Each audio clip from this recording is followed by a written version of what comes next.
I call this meeting of the Northeast Independent School District to order. Let the record show that a quorum of board members is present, that this meeting has been duly called, and that notice of this meeting has been posted in accordance with the Texas Open Meetings Act, Texas Government Code, Chapter 551. This board will now adjourn into executive session pursuant to the following sections of the Texas Open Meetings Act.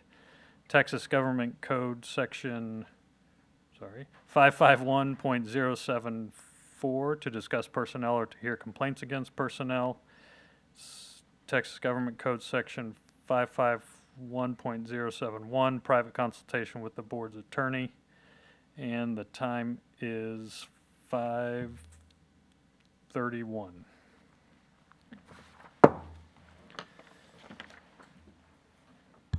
The board will now convene an open session, and the time is 6:58. Thank you for everybody's patience. On behalf of the trustees, I'd like to welcome you to this evening's meeting of the Northeast ISD School Board. This is a business meeting of the board held in public. We appreciate your attendance and request your respectful attention. We welcome your comments during the Matters from the Floor section of the agenda. If you signed up to address a specific action item, however, you will be called at that time. We wish to emphasize that this is a business meeting of the board, and while those in attendance may disagree about issues, it is our expectation that everyone will conduct themselves in a respectful and professional manner. Disruptions to this meeting by anyone will not be tolerated. In the event any person or group disrupts the meeting, a warning will be given to stop any disruptive behavior.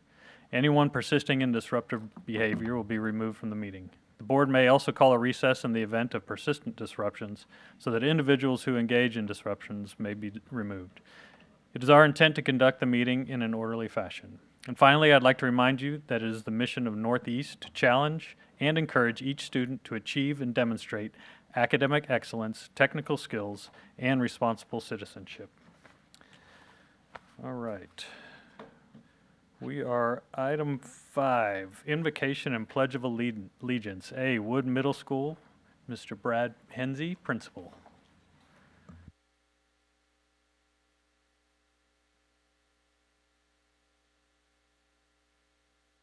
Executive staff, and guests. It is my pleasure to introduce two outstanding students from Wood Middle School.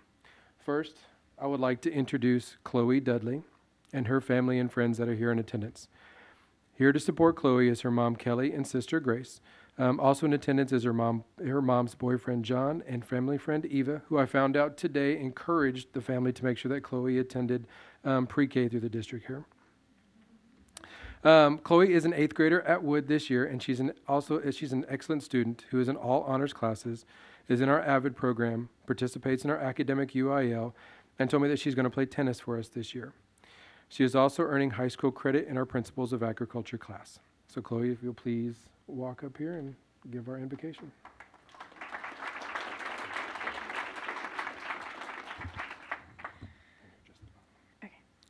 Good evening. Please bow your heads and follow along with me in prayer.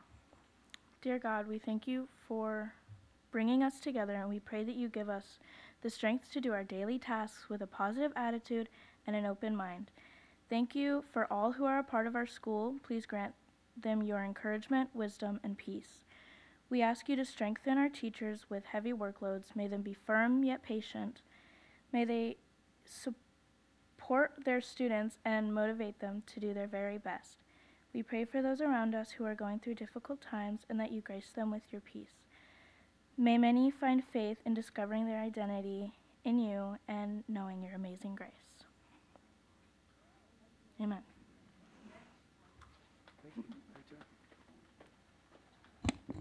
Thank you. Great job, Chloe. All right, now it's my pleasure to introduce Andrew Ramos and his parents, Christina and Jason Ramos. Andrew is a very busy and successful 7th grade student. He is involved in our Gifted and Talented program, is a member of our varsity orchestra, plays in our mariachi, is a member of our AVID program, and also plays on our football team. Andrew, if you will please lead us in the pledges.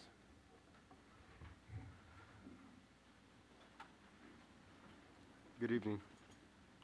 Good evening. I pledge allegiance to the flag of the United States of America and to the republic for which it stands, one nation, under God, indivisible, with liberty and justice for all. honor the Texas flag. I pledge allegiance to thee, Texas, one state, under God, one and indivisible.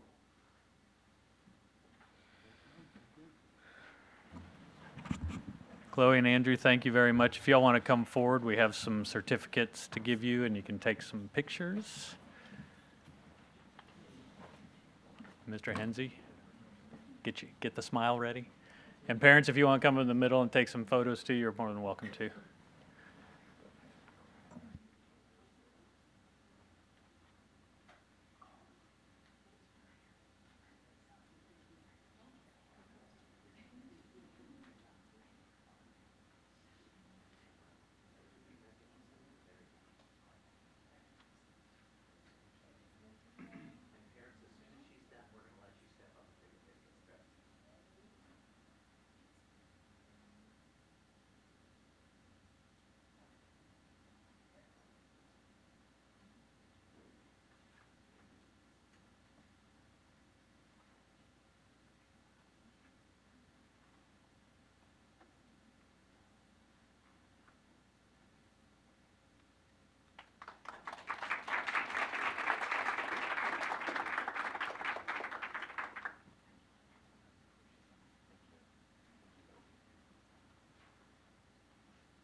Say thank you all both for being here, parents, family, friends, Mr. Hensey.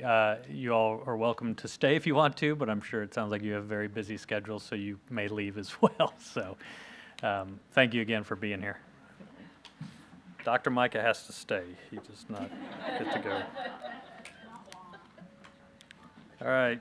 Number 6, recognitions. A President's acknowledgement of special calendar events. So we have a handful of items coming up over the next month. September 17th is National IT Professionals Day. So please thank your IT professional, because without them, we'd probably all be stuck with computer problems. October 2nd, Custodian Appreciation Day. Please mark that down. Some of these are going to be before the next meeting, so we're going to get these out. October 6th is National Coaches Day, so thank your coaches as well. And October 9th is Texas Education Human Resources Day. So all super important positions we have in our district, and so please take the time to thank those individuals. Number 7, matters from the floor.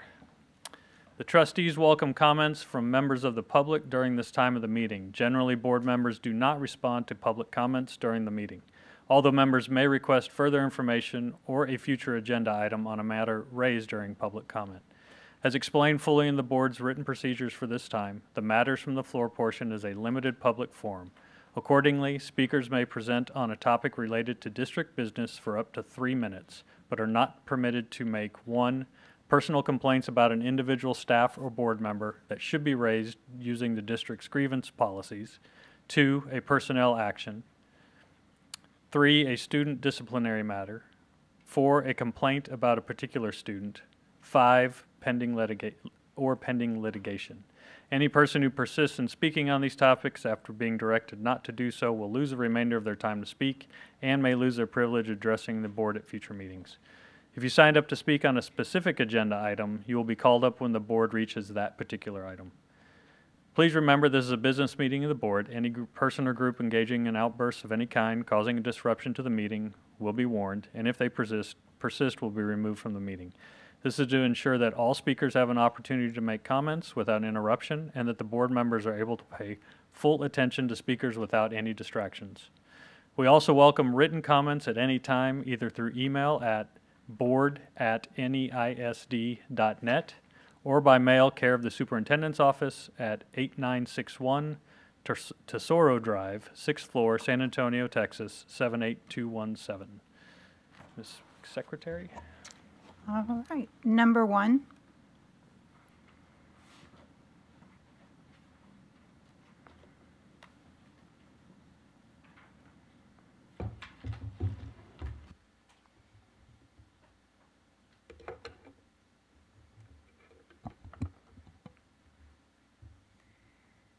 Good evening, Mr. President, board members, Dr. Micah, executive staff, and guests. My name is Eli Friedman, and I'm a junior at STEM Academy, located on the campus of Lee High School. A month ago today, I visited my school's library for the first time this school year. I had fond memories of the shelves almost overflowing with books for anybody to check out. Imagine my shock when I look around and see around half of the books missing entirely from the shelves. I inquired about this, of course, and was told these books would not be returning to the library anytime soon.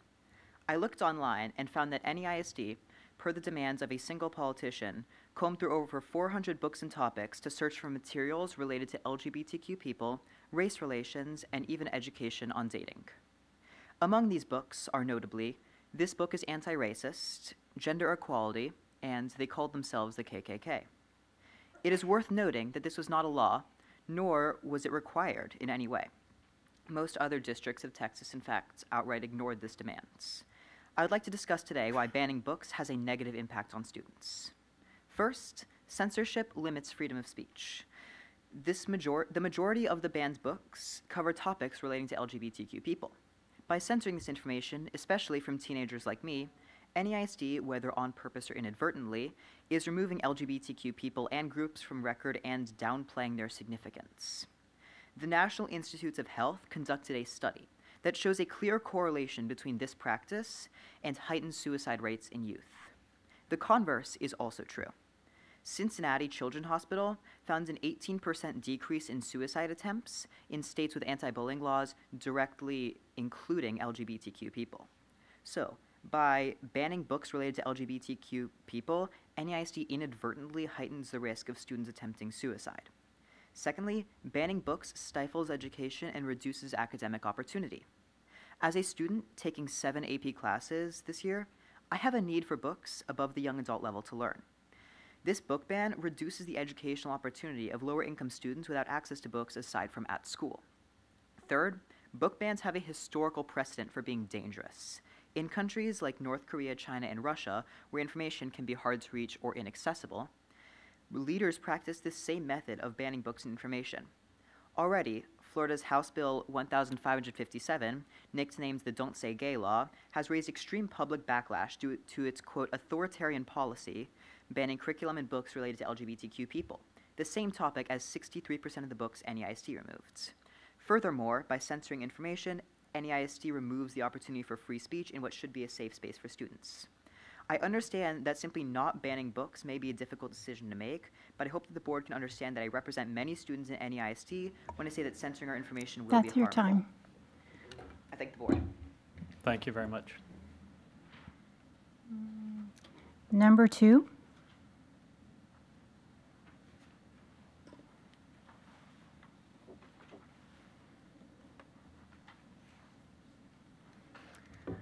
Good evening, Mr. President, members of the board, Dr. Micah, executive staff, and guests. My name is Selena Valdez. I am the president of the Northeast Education Association.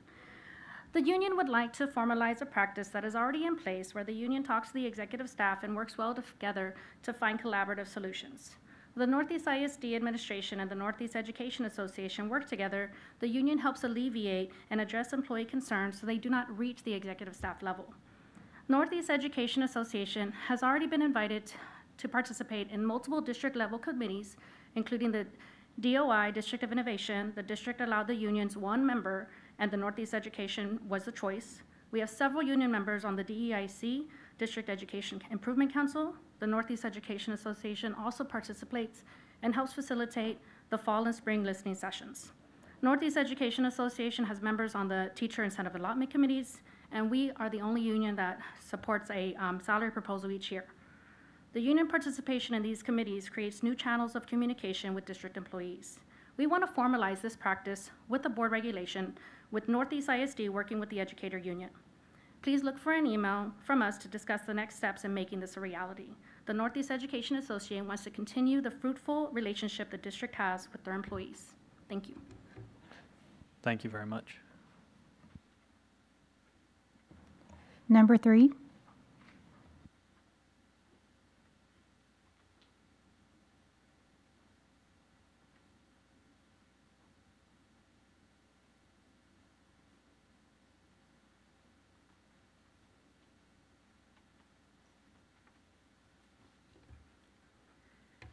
Good evening, President Byer, members of the board, Dr. Micah, executive staff, and guests.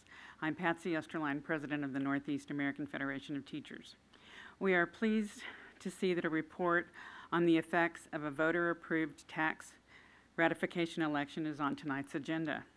As there are no details, all we can say is that if it produces revenue, you should move ahead quickly. We are receiving many reports on the effects of the budget cuts due to the lack of state funding, which is affecting classrooms, students, and employees. We are continuing to monitor the effects, and we will report them. I would like to enumerate a few of the major concerns we are hearing from teachers and support personnel.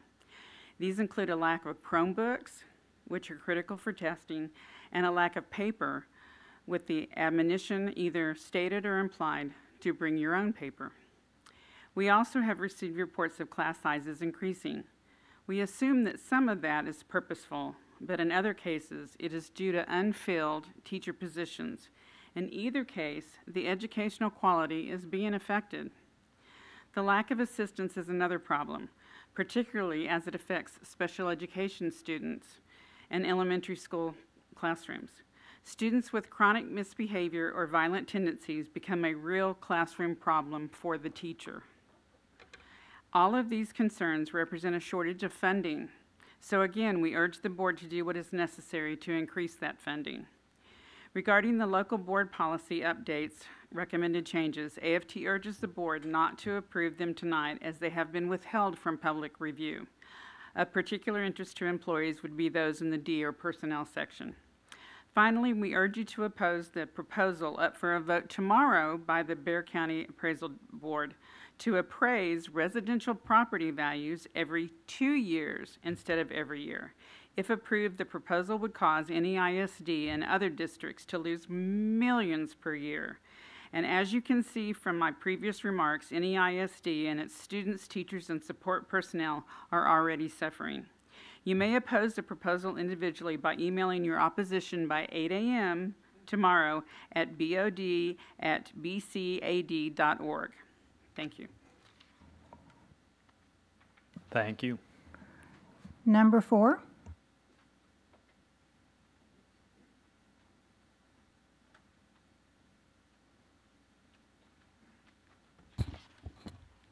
Good evening.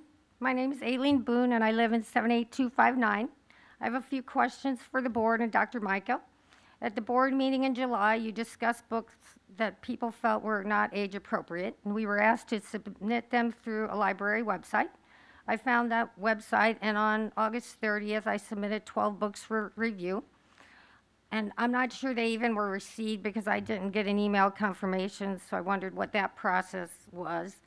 And I'm also wondering, since I made the submission, will somebody come back to me and say we reviewed it and yes, it was whatever the results are? I had no idea. He said 67% were already removed, so that was news to me. But I would like to know how much time is expected from the date of submission to when it would be review completed. If the books are found to be inappropriate in Johnson and my complex, then will they be removed in all of the high school, middle school, or will parents need to go in and submit another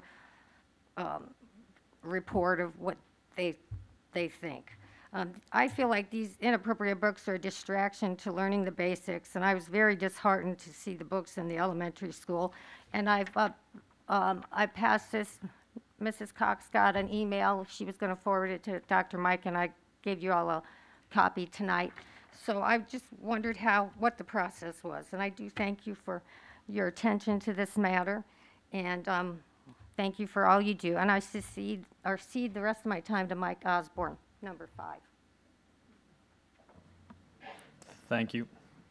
I actually have number 5 as Michael Gerwitz. Yeah. There's a different number 5. We switched. We have as number 5. Number 5 please. is Michael Gerwitz? Yes. Yeah, we switched. The list we have is number 5 is Mr. Gerwitz. If he could come up and speak, please. Let's say we switched so that I could take her time. Oh. Is that allowed? No. That's not allowed, sir. No. Mr. Pardon? Gerwitz is Number 5 is Mr. Gerwitz, and he's going to. Can we share time? No. No. No, you may not. Okay, thank you. Thank you.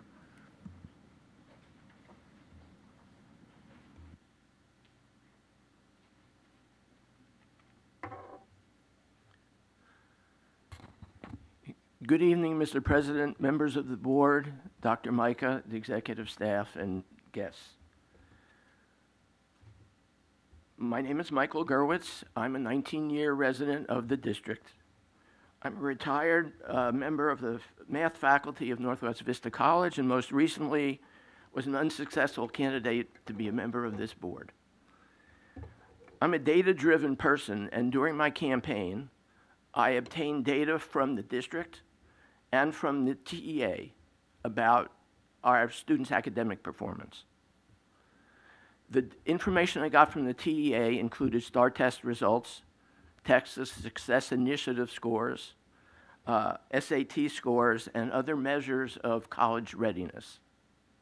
From the district, I primarily got grades of our graduating seniors over a 5-year period.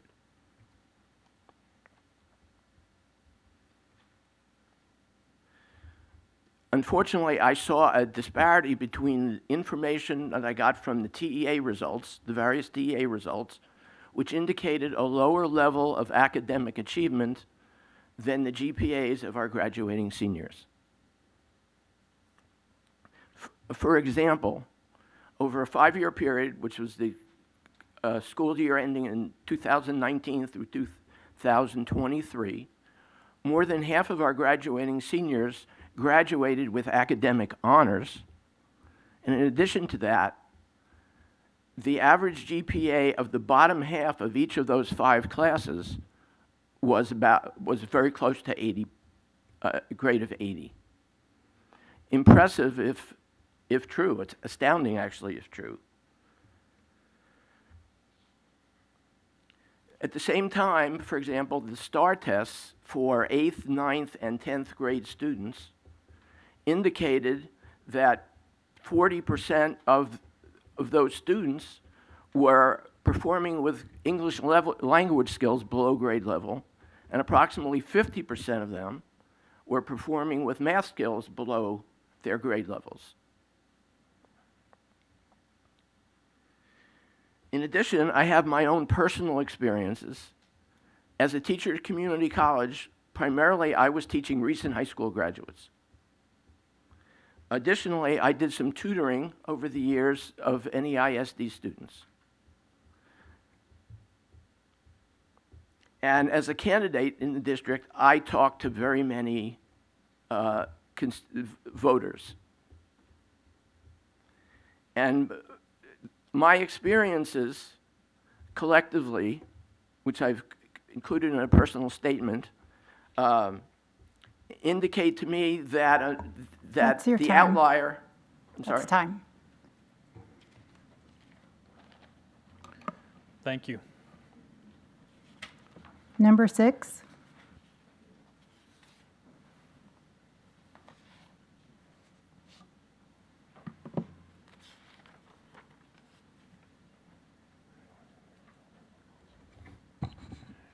Good evening.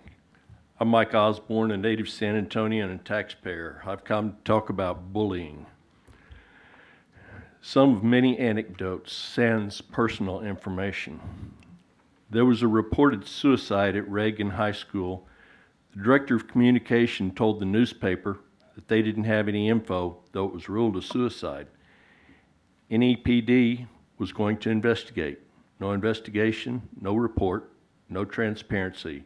Students said it was bullying. The director of comms said no investigation. Number 2, bullying on campus of a student by staff, an assault, grievance filed. NEPD is directed by the superintendent to call the parent's boss and to lie and to threaten trespass. Number 3, physical assault of student sent to the nurse. Principal tells the nurse, not to call the parent. 3 hours later, the parent arrives to pick up the student and finds out the problem. Number 4, physical assault of a student, complaint filed. Principal takes no action. NEPD doesn't investigate. Principal leaves, is rehired, and appointed to an administrative post 4 years later. in charge of principals. Number 5, pornography in the libraries. No action, as you just saw. Board president votes not to investigate. Number 6, physical assault of student. Student is punched in the stomach, in the face, no action against the assailant. Number 7, student brings porn to school. Student number 1 brings porn to school, passes it around to student number 2, who declines. Number 2 goes home, tells student number 3 that the porn is about them. Student number 3 sends a file to student number 2, who sends it to student number 4 unknowingly. Next day, the student number 1, who initiated it, the guilty student, is deemed the victim. Student number 2, the scapegoat, is indicted, tried, and sentenced by the principal in 5 minutes without an investigation, is given ISS, a month of in-school prison, trespassed from all NEISD campuses during school and after school, and is kicked out of his school never to return. The NEPD destroyed evidence. The same NEPD that mismanaged nepotism hires such that they were fired and resigned, and then her daddy was forced to resign as an assistant superintendent. You have bullying at Roosevelt a few years ago that was covered up. You just had 2 students that fought on the bus and vaped, but were not given the mandatory automatic penalties. The bullying in NEISD is by the staff, which is why the superintendent's goal was to improve the mental health of the students and the staff. Thank you. Thank you. Item number 8, matters from executive session. A, personnel including but not limited to administrative appointments pursuant to Government Code Section 551.074. Do I have a motion to approve the hiring of new personnel as presented in executive session, items A through C? So moved. Thank you, Mrs. Shelton. Do I have a second? Second. Thank you, Mrs. Villarreal. All in favor say aye. Aye. Those opposed say nay. Motion passes 7-0. Item 2, possible action regarding proposed recommendation for termination of Chapter 21 term contract employee. Do I have a recommendation to approve the proposed termination of the identified employee Chapter 21 term contract discussion executive session and notify the employee of proposed action to include the grounds for the action? So moved. Thank you, Ms. Villarreal. Do I have a second? Second. Thank you, Ms. Chidgey. All those in favor say aye. Aye. Those opposed say nay. Item passes 7-0. Number 9, presentations. A, vaping overview. Mr. Jimenez. Thank you, President Byer, members of the board, Dr. Micah, executive staff, and guests. Tyler Shoesmith, Executive Director for Pupil Personnel Services, will address this agenda item.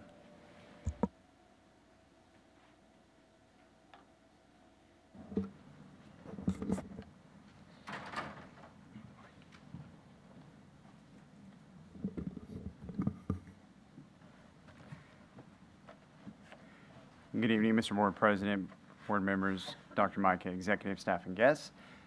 This presentation and supplemental information that was provided to you in your packet is intended to provide you with an overview of the vaping laws and the efforts the district has done to address vaping throughout all of our campuses. To start off with, looking at some of the terminology, a majority of this is, there's a ton of terms and language out there with regards to vaping. You imagine the culture that's out there. You see the shops and what T-shirts and clothing and things are out there. But these are just some of the general terms that we use for our discussions. They're somewhat interchangeable. The e-cigarettes are predominantly what we're talking about. The cigs, vapes are pretty much all the same thing. And also with regards to the actual contents inside of those vaping devices, those are technically called e-liquids, but it's a majority of different things. It's a lot of different items that go into it. So we'll classify them in a couple different categories. One is the e-liquids that contain nicotine. You have then THC, which is divided into two subcategories, which is Delta 8 and then Delta 9.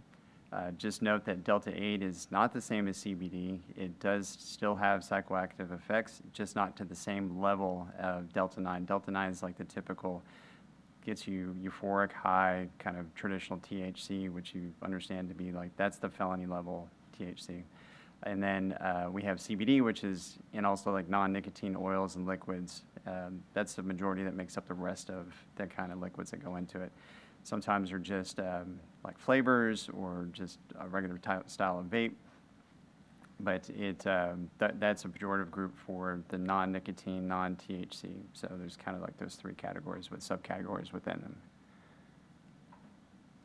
So accessibility, you imagine, you've seen the shops around our community. A majority of the THC items, those come from online retailers that are in states where it's been legalized already. Talking to some folks, I've heard like, oh, well, people are transporting them across state lines, you know, like kind of like the old school, like drug mule. That is not typically the case. They usually come via mail.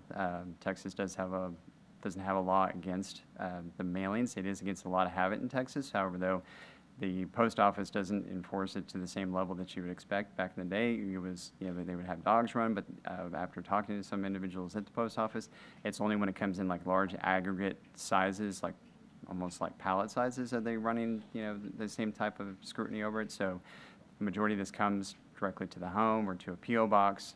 They have retail stores, and that's the retail stores are for the, like the CBD and the nicotine vapes. We're not selling THC, Delta 9 in the stores at this point. And then you have, when I say social media here, that's typically how kids connect with individuals. If they don't know somebody, you don't have a friend of a friend, then they'll connect on Snapchat or TikTok or Instagram. Someone will post a picture, writing something on it saying, I've got 5 for 15 or whatever it might be. And that's how they usually make the connections. And then you have, which is kind of falls into the last category there, which is like the non-retail market. It's not a storefront. It's actually, you know, an individual that's doing their own marketing campaign on Instagram or other social media platforms.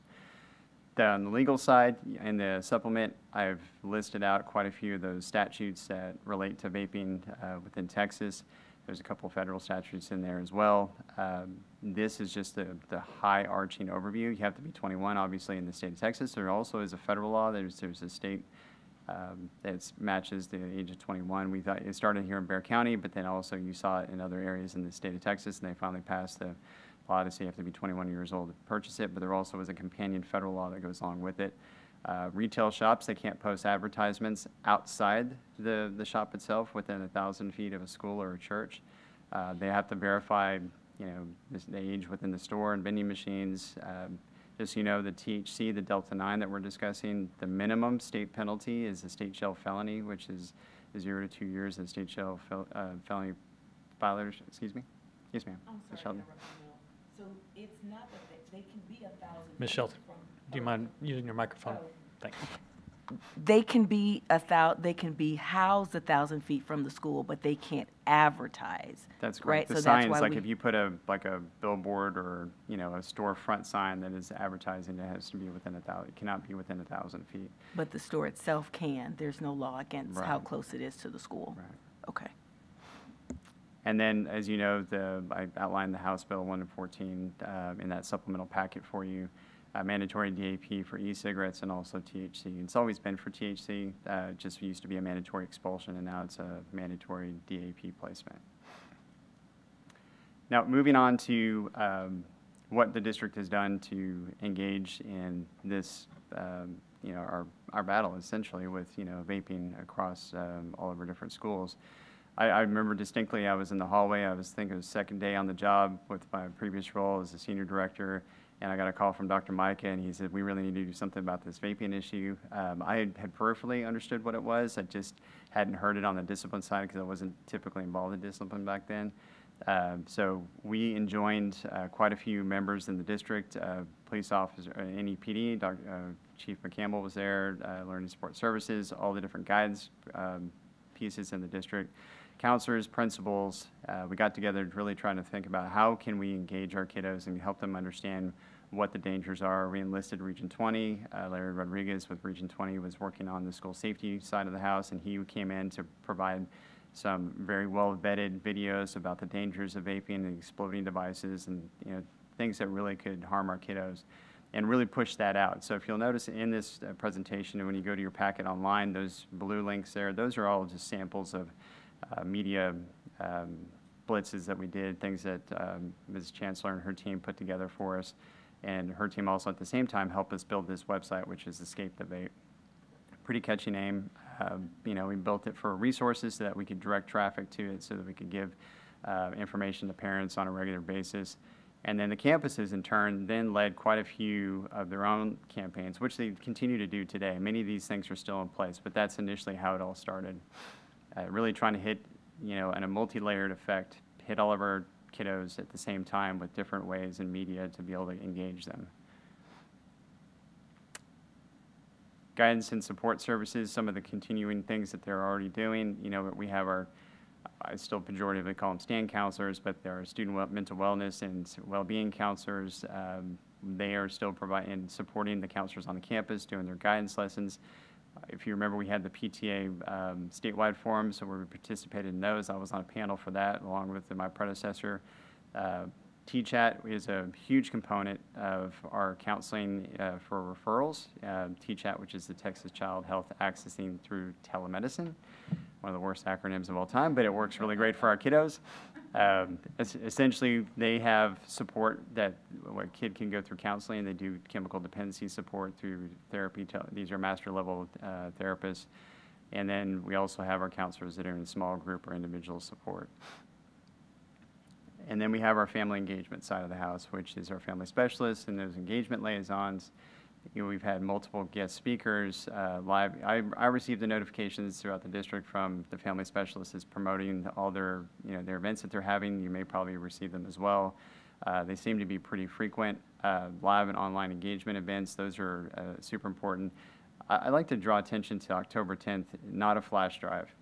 So this is one of the common themes that we see within the vaping culture, is really trying to disguise what they look like. And this, I imagine, is one of those ways to help dispel some of those mythos. When I attended the school safety conference this last summer, and they had counselors that were basically laying out a whole bedroom, and they were using that as a movable exhibit for parents to come and see all the different ways that kids were hiding vape devices and secreting things within containers.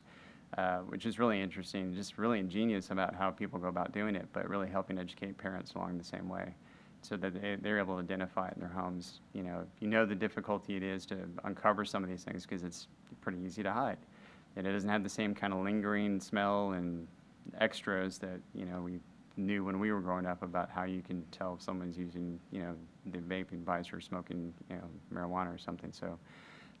If you did notice also this last weekend, I attended one of the football games. They have athletics has teamed up with, I'm going to get this right, Save Your Breath. I think that was what it's called. I almost called it Hold Your Breath, but Save Your Breath. But they had a huge trailer out in front of the Comalander Stadium, and they were promoting the anti-vaping message too. So there's a lot of different mechanisms that are going throughout the district to help educate our community with regards to what this is and what parents need to do and our community members need to do to step up. We do have members of Learning Support Services here if you have any questions regarding the family engagement side or the guidance side of the house.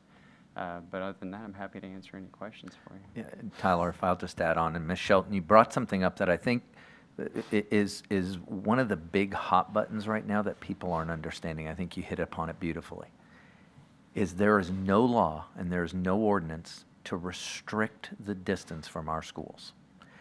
I have been, along with Ms. Caldwell in her former position, been engaging with state legislature and local city governments, and nobody seems to know of a lane in which we can address that very thing.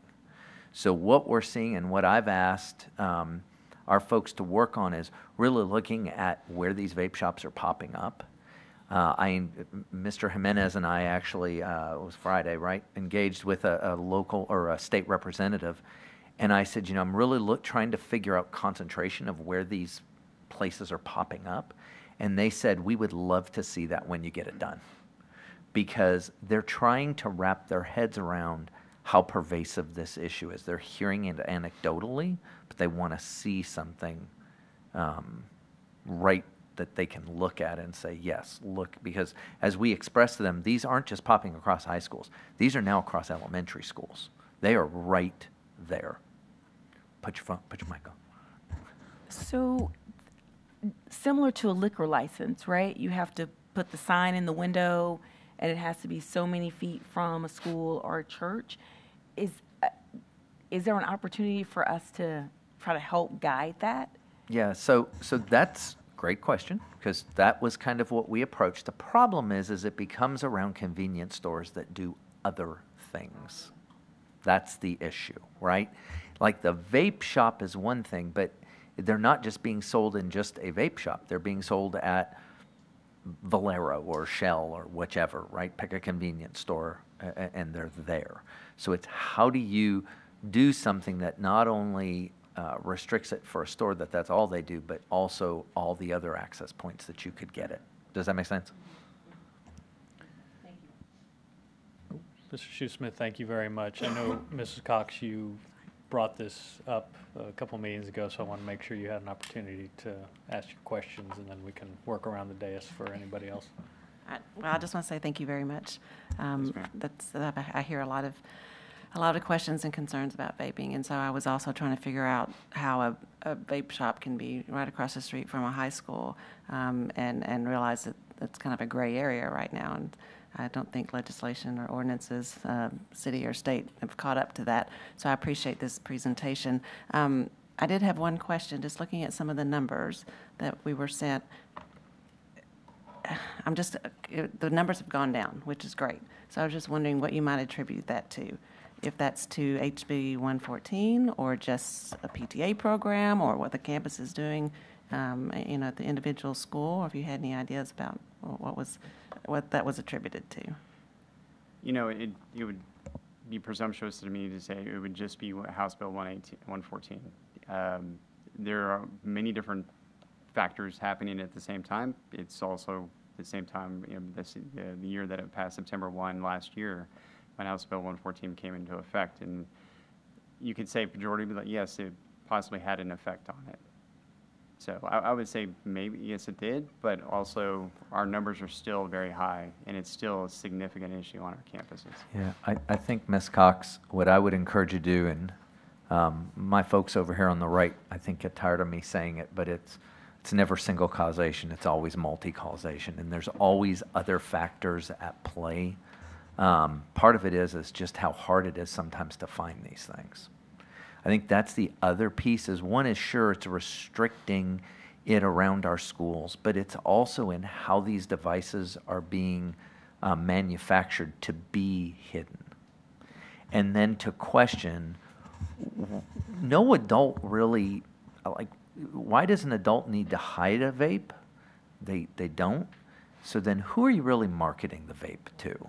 And I think the one that stands out in my mind the most, and Mr. Shoesmith, you deal with this every day, so there may be a better example, but it's the one that's a hoodie, that is a string, that is the vape, and it's connected to a pack in the back where it's hidden. Mm-hmm. My question is, why in the world does an adult need that? That is, in my opinion, designed to be deceptive from your parents. And so I think there's this twofold conversation. Is one about restricting its access, and what you hear from the state is, we've set the age limit at 20. Wow, that's great, I guess. But again, the other argument is, look at all these shops popping up everywhere, and it's awfully coincidental that they keep opening right by our schools. And then two is, why do you have to hide it? Why do you have to hide it? And that's it. And once it's hidden, because it's a vapor and the smell is gone, it's very hard to detect it. And I think they're getting smarter. I will just tell you, I showed, as you all know, I have a student voice group that I meet with periodically. I showed them a video, and they're like, they just vape there. They just vape there. And I'm like, what in the world? In a hallway. It is that easy for students to do, which makes our job even harder in those at our campuses in order to find it. So it's a long I think the most sobering statistic in 2 years, all the progress we made towards teenage smoking has been evaporated with vapes. And it's unregulated, correct, Tyler? The vape correct. oils, there is nobody checking what's really in that stuff, and it's bad. Right. There's little to no enforcement on the TABC side. They barely can keep up with their own just on the alcohol and regular tobacco. Regulating these devices and understanding what exactly is going in. The FDA can only regulate so much, and you have to have clearance, but if you can just put it into the market right away, then there's really no oversight. I have a question, because Dr. Micah just brought something up. The kids are ingenious with this. I mean, they know how to get around the system. So why haven't we tapped into our student body if, as you said, they're showing, oh, this one just did this, this one did. Why aren't they training our staff? Why aren't we using them as a resource to teach us what to look for?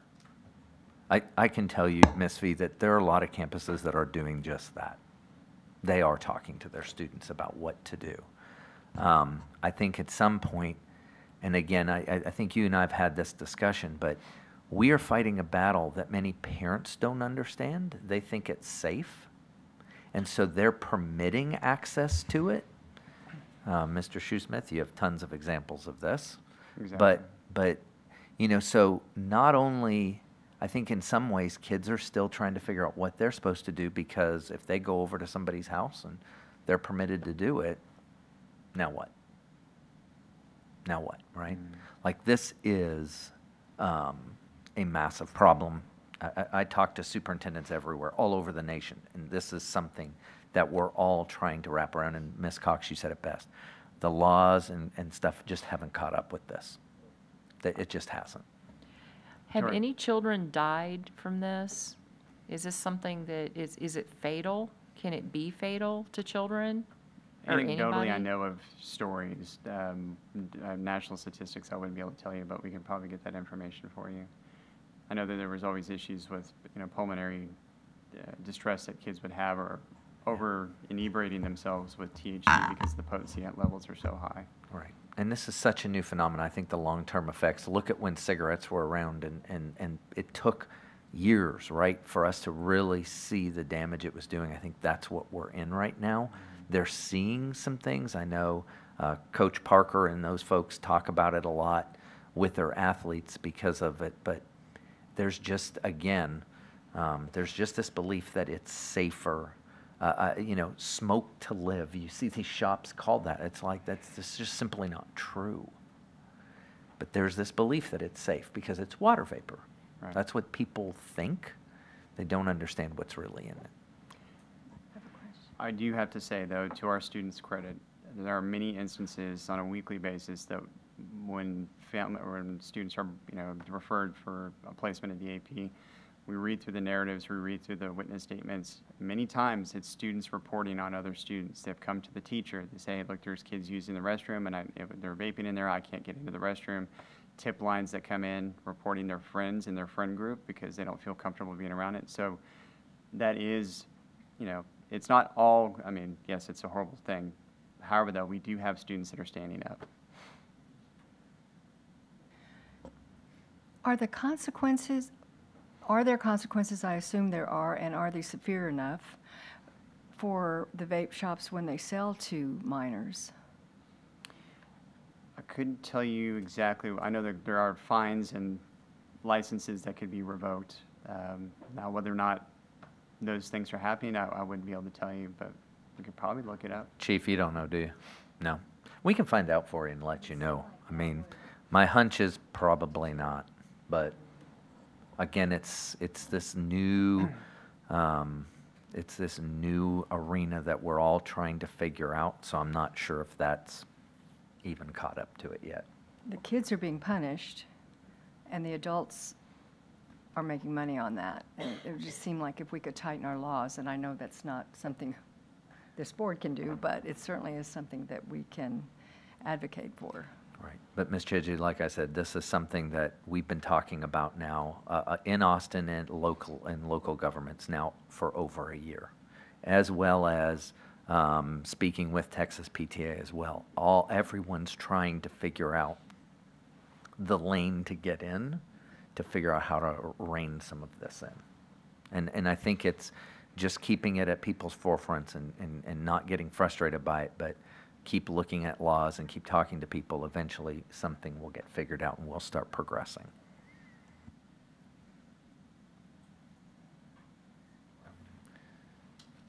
Any other questions for Mr. Shoesmith? All right. Well, thank you for the presentation. Thank you, Ms. Cox, for bringing it up a couple of months ago, and so we appreciate it. Okay, thank you. Item B, State Assessment Board Report. Mr. Jarrett. Thank you, Mr. President, Dr. Micah, members of the board, executive staff, and guests. I would like to ask Brandy Merriman to come forward as Director of Performance and Accountability. Thank you. You must be really happy tonight since the Cowboys won yesterday. Yes, I am in a happy place. Are they winning the Super Bowl this year? Yes, sir.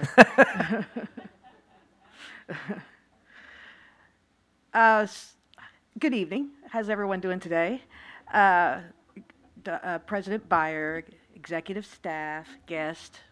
I'm all here, so here we go. So I've been asked to share some of the results that we have from our local assessment, the state assessment STAR.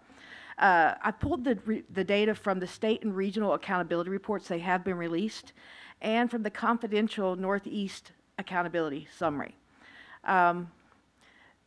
These changes from the assessment and the scoring that we went over last year, many of you are new and you didn't get to hear it, so I'm going to tell you a little bit about the changes. The STAR redesign went into effect in 2023. We planned for it for over 2 years. It included new question types such as drag and drop, matrix responses, inline text, graphing, many, many more.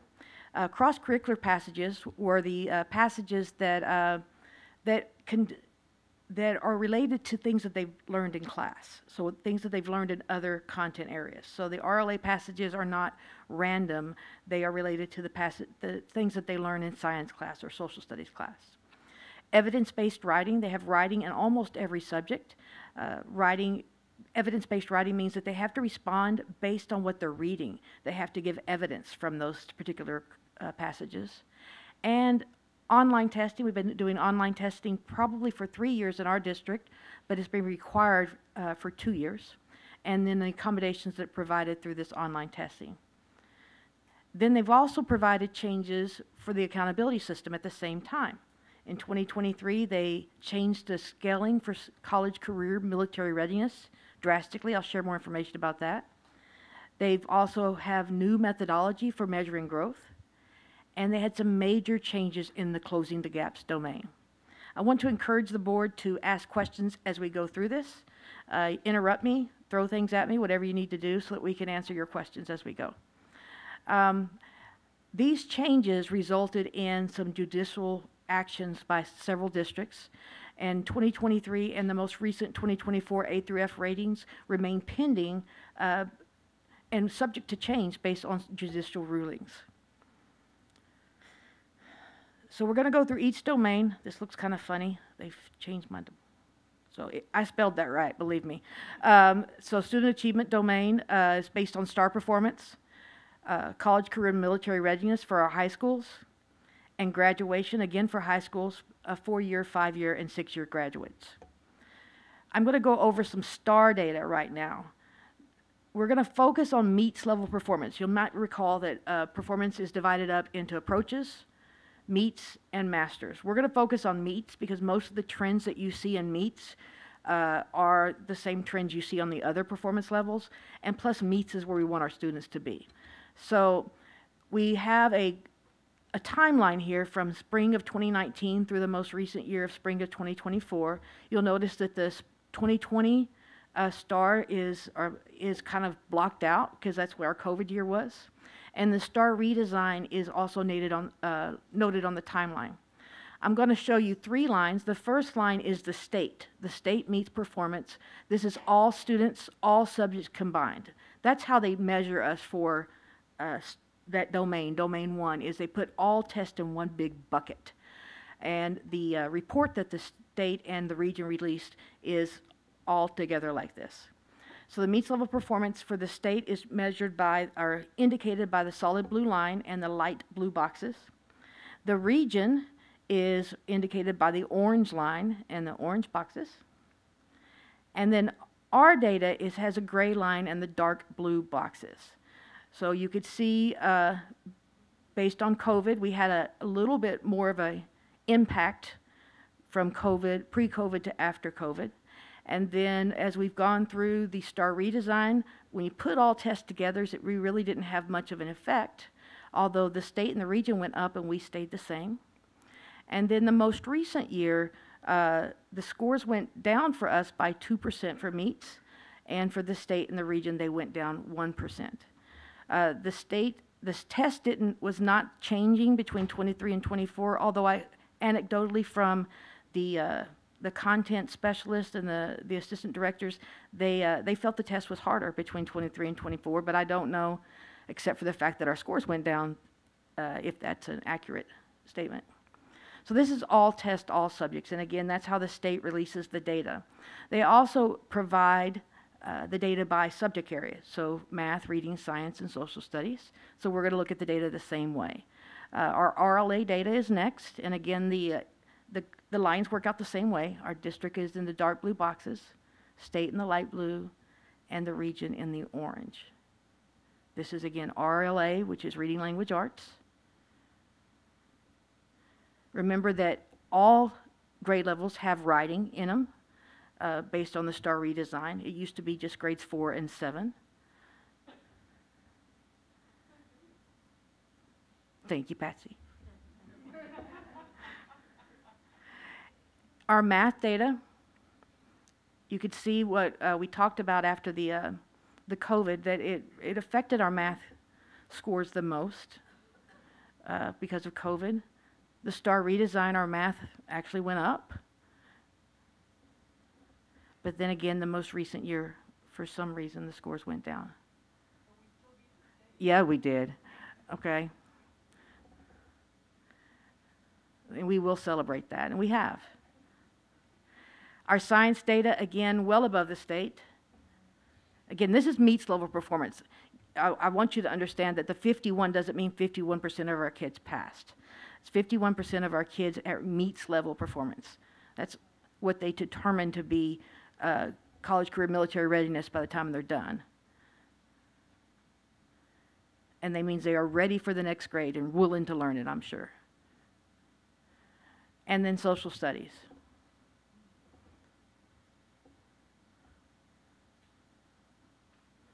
So STAR performance, we are outperforming the state in every area.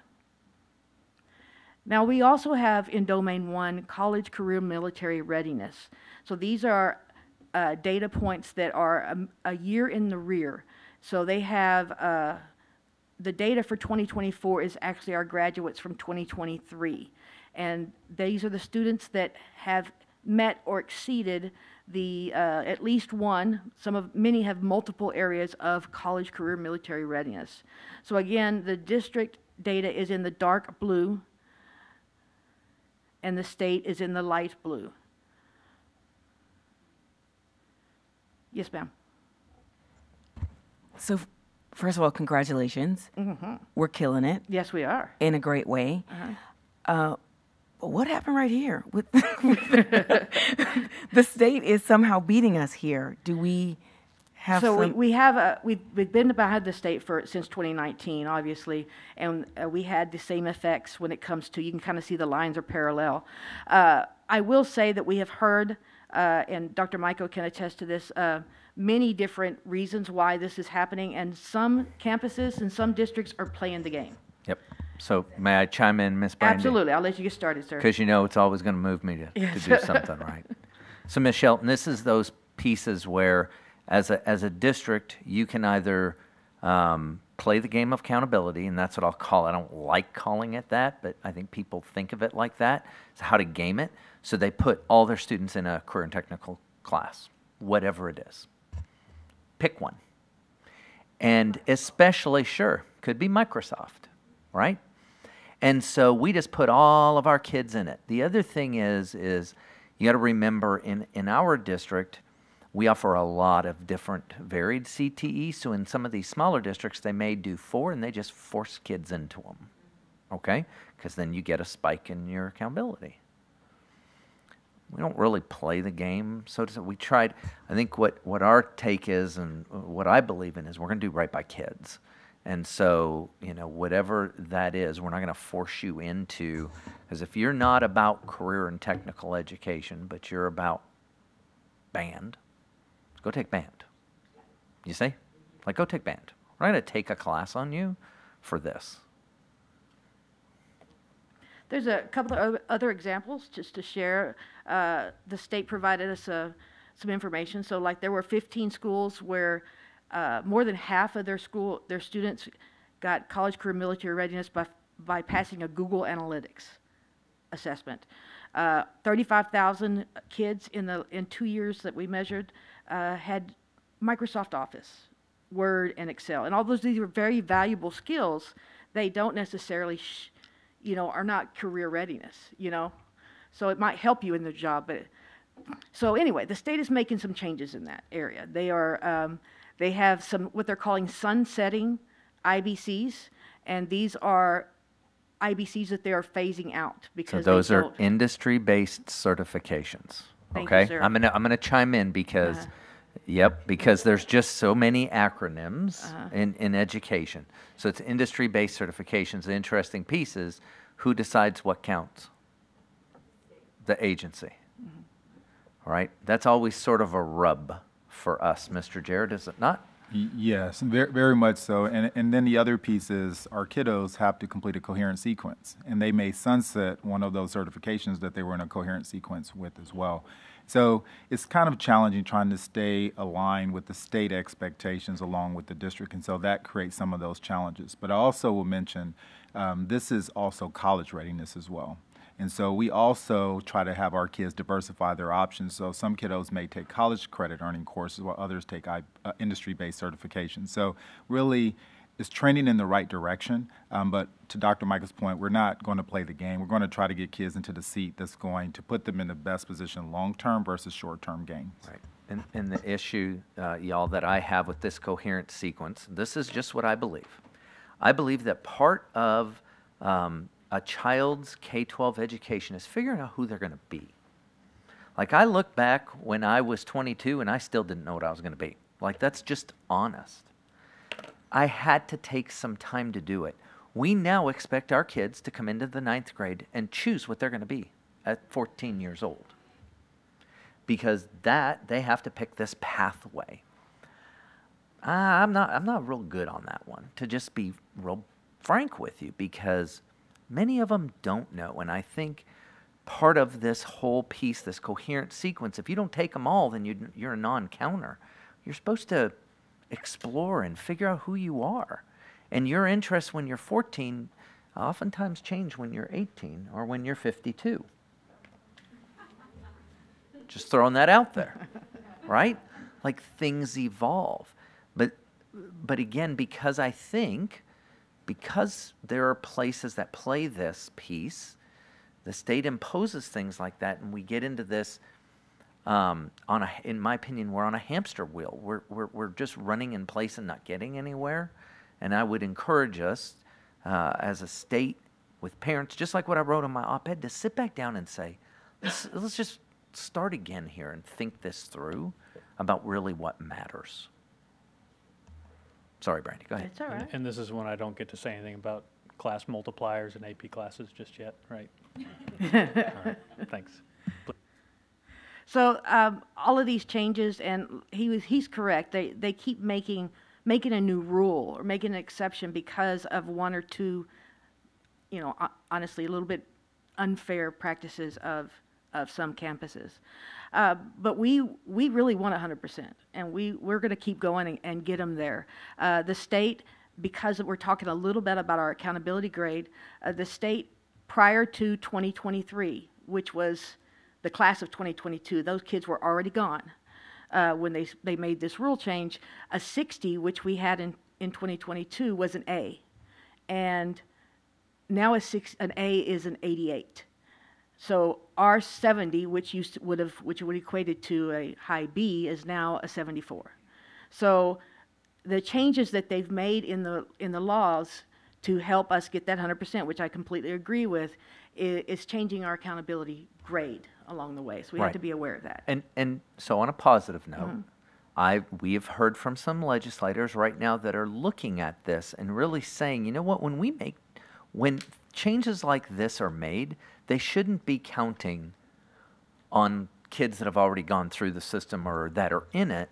We should back this up and say, we're going to keep it a certain way until these kids mature out of the system, matriculate out, and then these new students will be under sort of like how we changed rank and things here, right? Giving kids time so that the system is adjusting instead of just one day arbitrarily, well, I guess not arbitrarily, but just saying it's no longer 60, it's 88. Oh, by the way, it applies to kids that have already taken the test and you didn't get to adjust to it. Right? Yes, sir. Thank you. All right, and so another part of Domain 1 is graduation. Graduation, they take the best of 4-year, 5-year, and 6-year graduates, and that's what they use for Domain 1. Domain 3, they use the federal accountability. That's just your 4-year graduate. So I'm going to share that with you right now. Our 4-year graduation rate, which doesn't account for kids who continue or continuers. These are just the kids who are freshmen 4 years ago, and do they graduate in 4 years? And what's going on there? So I'll answer that one. So I don't know the exact answer, but I will give you a few factors that contribute to this. Number one, when the kiddos enter in their 9th grade year, again, they have to complete in 4 years exactly. So if they have a bump in the road, they have attendance issues, and they lose credit due to attendance, those kiddos will then have to repeat that course or take course recovery or summer school. They may or may not do that in a timely manner. The second piece of it is if they fail a course, they have to repeat that course or take a credit recovery or summer school. And so all of these factors contribute to when a kid gets through that system in a timely manner. So a lot of our kiddos that don't complete in 4 years will be a 5-year completer. So they end up graduating, but it takes them longer because they may not engage in course recovery or summer programming or other options that they have. Can we get better in it? Absolutely. Should we get better in it? For sure. And so that's something that we're going to have to target and make sure we have a scripted plan when those kiddos start struggling in their 9th grade year. There's a plan to help them get over that hump and not hang in there longer than they need to. Well, I thank you for that. I feel like we had a pattern of always being above the state, and clearly we don't have that pattern, so get that. Ms. Chidgey, this one bothers me. Like it really, we've talked a lot about this because what we're trying to figure out is the root cause of what's going on here. And I think it's proving right now to be hard to kind of pin down. But Mr. Jarrett has said, like, he's going to figure it out because we owe this to our kids. We're going up, but we need to get back above where we were, not where we are. That's just not acceptable. I have a quick question. Do these numbers include kids that, let's say, move to a different district, or maybe they may graduate from another school, but they don't graduate from ours? They started with, in our school district. Maybe they were put into, I hate to say it, charter schools. So okay. if they were part of the freshman class in 2020, then when they get to us, they're graduates in 2023. Same thing goes for a kid who leaves us. They'll go to another campus and they're responsible for their graduation. The only ones that don't count or that hurt these numbers are kids who we don't find, who leave and we don't know where they went. Yes, and I think, and we call those leavers, which means our staff are looking. So a kiddo doesn't show up to school on day 1, even to day 30. we're still trying to track that kiddo down and find out where they are. If they don't hit any of our records that's showing that they're enrolled in a Texas public school, essentially they're considered a leaver, and then they will count against us at that point. And so part of, if you look at the data in the dip, after when the pandemic hit, a lot of students went to work. And I'm not making that excuse, but it was a challenge trying to find all of those students. And so that contributed to some of those challenges. Now also, this data is a year in the rear. So this is not last year's kiddos, this is the year before. And so, but again, we still got to figure out where these kiddos are and get them connected and make sure that we have the right documentation. If they go to homeschool or they're going to a charter school or wherever they decide to go, at least if we can document that, then that way it doesn't hit us on our accountability. Okay, thank you. So the accountability system, this looks horrible, guys. The school progress domain is the domain 2. It talks about academic growth for RLA and math. The annual growth is the growth of every student. It's the growth of every student in reading or math. And accelerated growth is the growth of the kids who didn't pass the prior year. So it's basically, can we get those kids up to passing? So the new system measures the growth of both groups and puts it together to give us one score.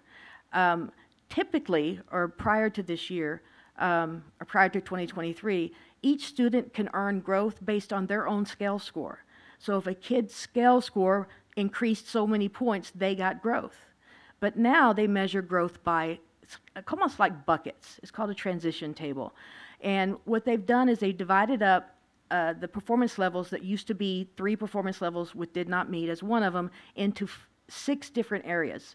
Low and high did not meet, low and high approaches, meets, and masters. And basically it's whatever student needs to grow to the next bucket. That's how they earn growth. And no matter where they are in that did not meet low, they've got to get all the way to the next bucket. And so depending on where that kid is, it may be harder or easier for that kid to earn growth. And the same thing for high did not meet to low, low to high, and high to meets. Once they get to meets, they just got to stay there, and masters, they got to stay there. But that's how they're measuring growth in the new accountability system, and since 2023. Yes, sir. It's me again. Yes, sir. So I want to give you an example of this growth component, all right? So let's go into the master's level. So let's take a kid. How many squares are here, Brandy? Probably about 45. 12, 13. Well, but in your slide, there's 14 squares, all right? Okay. So they're on the 7th square. They're about for mid-center masters, of masters. Mm-hmm. They fall all the way down to the 1st square in masters. Mm-hmm. They're They grew. considered growth. Yes, they grew. You following me? What? No. If they're I know. in the high end I want of you to say masters- this again. I want to say it again. Okay. So they're on the 7th square in masters. So can you hover over that, Jason? Thank you. And they fall all the way down to the very 1st square. They're considered growth because they stayed in masters. That's correct. Got it? As long as you're still masters. Now, you could fall 13 of those boxes. As long as you stay there, you're okay. All right? Now, let's go over to approaches, low. You're in the very 1st box. Do you mind hovering there for me, Jason? Approaches low. There you go. Right there. And you jump all the way up to that bar right before you're going to cross. That is not growth. Because you're in the box. Because you want to get them to meets and masters. So you can reverse in masters, go backwards. As long as you stay in there, you're good. But if you're in approaches and you don't get out of there and jump over to that approaches high, even if you grow 5, 6, doesn't matter, you're not growth. That's not rational. And it's super stressful for teachers. But that, see, these are the things that I think we need to have a real conversation about. You think? Because I understand what they're trying to amount to, but I think some key voices are left out of that table. And that's where I think we need to have a real discussion rather than being angry at the system. Just sit down and say, like, let's talk about what's like makes sense here, right? Because I don't know I know there's some teachers in the audience. I don't think, like I can tell you I never got invited to any of this. Like, does this make sense to you? Because for me, and I will tell you a quick story, there was a young man years and years ago that I taught. He came into me very, very low from the 3rd grade. Like, this young man he would have been in did not meets way, way down below, like towards the very bottom. Myself and another teacher worked with this young man all year, all right? And so he ends up passing reading, all right? And I am like over the moon with this young man. I'll tell you, his name was Leo, all right? We worked just as equally hard in math, and he was 1 point away, all right? So in this part, he still didn't meet, right? Now, forget about the did not meet high because it didn't exist back then. But he didn't count for anything. I was still excited because that kid grew 1,000,000. Like, he was amazing. The system didn't reward it. In this case, you could take that kid from all the way to the bottom, get him all the way to that dotted line in a year, which, look, to any teacher, that's some growth, man. Because some of those kids are 2 and 3 years behind. And the system says, you didn't grow them enough. That's why I left that school, because the principal looked at me and says, well, it doesn't matter, he failed. I'm like, you didn't even recognize what he did. That young man moved mountains that year. The system didn't reward it, and here it doesn't do it again. See, that bothers me, because I don't think it's right. Didn't think it's right for the kid, don't think it's right for the teacher, don't think it's transparent to the community. Because how do you explain to somebody, you can fall backwards 13 points, but still be okay because you're high enough? But if you grow a whole lot for some of our kids, and we just say, doesn't matter, you don't count, then we wonder why teachers get frustrated at the system. There it is. So who do we need to have the conversation with? Because that concerns me, that you didn't grow. You went backwards, right, in master's. And congratulations, you're still doing really well.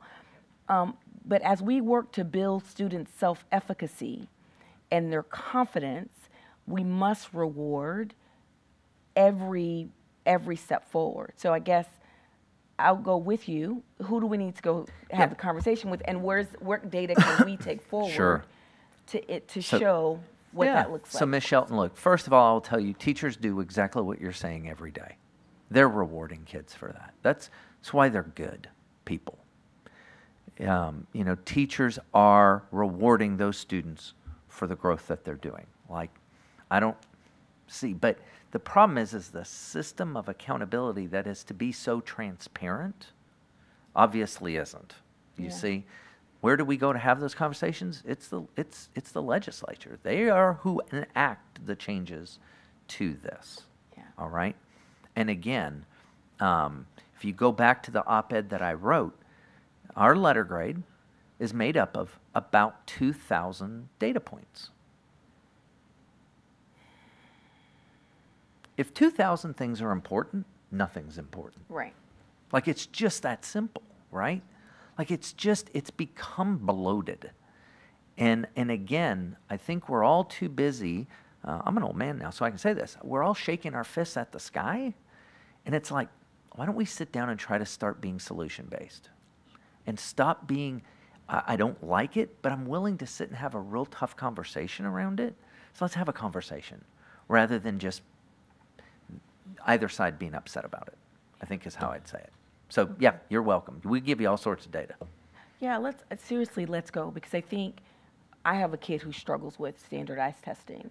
And there's one thing for your teacher to celebrate you and the growth that you had, but all of your friends are getting the little certificate from the state and the being recognized in front of the school and the count and their names. And for that kiddo who went from 7 to 12, they too need that as we try to build the future, right? And have them feel good about what they're learning and that they can continue to move forward. And not that I still failed, right? That's I think the miss. And so seriously, I would like to support Preach it. what you You're saying your team do exactly as we it. go forward. No, seriously, Dr. Absolutely. Micah. No, Michelle, I'm being serious. Okay. Like, this is the stuff that when I say people aren't at the table, what I mean are teachers aren't at that table, parents aren't at that table. Decisions are being made minus some key stakeholders. And I think it's time to, rather than continue to add on to a system and trying to keep it intact, sometimes we just need to say, forget it. The example I gave to Mr. Jimenez and Mr. Jarrett was back when we had to figure out how to do graduation during COVID. We had to literally forget everything we knew about graduation to redo it again. That's the only way we could come up with it. We came up with, along with our principals, with this really neat system that a lot of people really enjoyed it in the piece in that moment, right? Parents liked it. That was very personal, all. But we had to forget it. We keep trying, my opinion, to salvage a system that's lost its way. And we need to quit trying to save it and just say, what if we could do it all over again and we weren't afraid? What would we do? That's it. Sorry, Brandon. That's all right. So to comment on what you were saying, and Dr. Micah, I think that the old assessment system of TACS and TOS and TEAMS and all those versions, the kids had to go across a certain bar to be considered passing. And they did make an attempt to recognize growth. And I think when STAR first came out, like Dr. Micah was saying, they were using scale scores, so every student had got an opportunity to grow, and it didn't matter where they were, they ended up with growth. But then some people complain, and then they try to adjust it to meet their needs, and they take away some of the things. They didn't complain. It's the 40 by 60. Yes. That's what it is. We're driving to this goal that the state set by 2035, that 40 and 60, 40%, or 60 by 40. 60 by 40. 60 will be meets and 40 will be masters. That is what they're trying to drive. That's it. They're playing with the system and Correct. trying to make it work. Yeah. Correct. Yep. I'll go with you, though. We'll do it. All right. So, Ms. Merriman, I just want to say about this convoluted system. Approaches is passing, right? That's what I feel. Yes, ma'am. And when this all started, approaching was always passing, but we decided to call it approaching to yet make these children and teachers feel worse. They did pass. They passed, but we call it approaches. So to further make them feel bad. We say they did not meet, that clearly means they did not pass.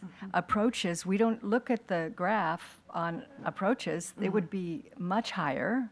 Absolutely. If we looked at kids that passed. Yes, ma'am. And for some of those children that are approaches and passed, it's a huge celebration. But by calling it, just the very terminology is, disheartening for our teachers. Negative So connotation. I want to just make. All right, and to continue domain 2, they also have a part that's called relative performance, which is comparing the STAR performance or college career military readiness to campuses with similar economically disadvantaged percentages. And then closing the gaps domain. This is the final domain. Again, there's 3 domains. This includes multiple data points, including STAR, college career military readiness, graduation, and the Texas English Language Proficiency Assessment, or TELPAS, which is the assessment that we use for the kids who are learning English. They have listening, speaking, reading, and writing. They also provide data for the campuses are measured on just our 2 lowest race ethnicities from the prior year, and they're measured on a high-focus supergroup, which is a combined group of kids that are either or multiple of these, economically disadvantaged, currently special education, current or monitored emergent bilingual, and then the highly mobile student group. So the campuses get a score based on 4 groups. All students, our 2 lowest race ethnicities, and this high-focus supergroup. To make it all much, much more clear, the state has given us current, interim, and long-term targets and gives us a score from 0 to 4 instead of a yes or a no. So I'm not going to go over any data from this, but that's the system that is so simple that the state is using to give us a grade. All right, so again, the grades have been put on hold based on the judicial ruling that they have recently put out. The 2023 STAR scores are still on hold, our A through F accountability, and the 2024 accountability scores were also put on hold. We're going to share with you our internal calculations for those areas. Our campus ratings for overall, after you do all those different accountability domains and we put it all together and we get a grade, this is our accountability score for our individual campuses. So we have 14 campuses with an A, 20 campuses with a B, and so forth. The ratings, this is from Commissioner Mike Morath last year, the ratings that you're looking at this year or last year cannot be easily compared to prior years. Because of these changes, it will no longer lead to an apples-to-apples comparison. So in other words, we're not going to compare this to prior years. This is our baseline. This is what we're going to start with. This is what we're using, our campuses are using to get started, and we're going to grow from here. And so, look, y'all, there is so much around this, and quite frankly, I'm getting a headache listening to them all fight about accountability. It's what I said in that op-ed, and I'll say it again. I'm never and have never been against accountability, ever. I think we need it. I'm accountable to you. I'm accountable to our community. You are accountable to your community. Those guys are accountable to me. Like, we're all accountable to something. And so I don't think accountability is the argument anymore. I think it's what we're measuring, what we think is important, and how this system is designed is the argument.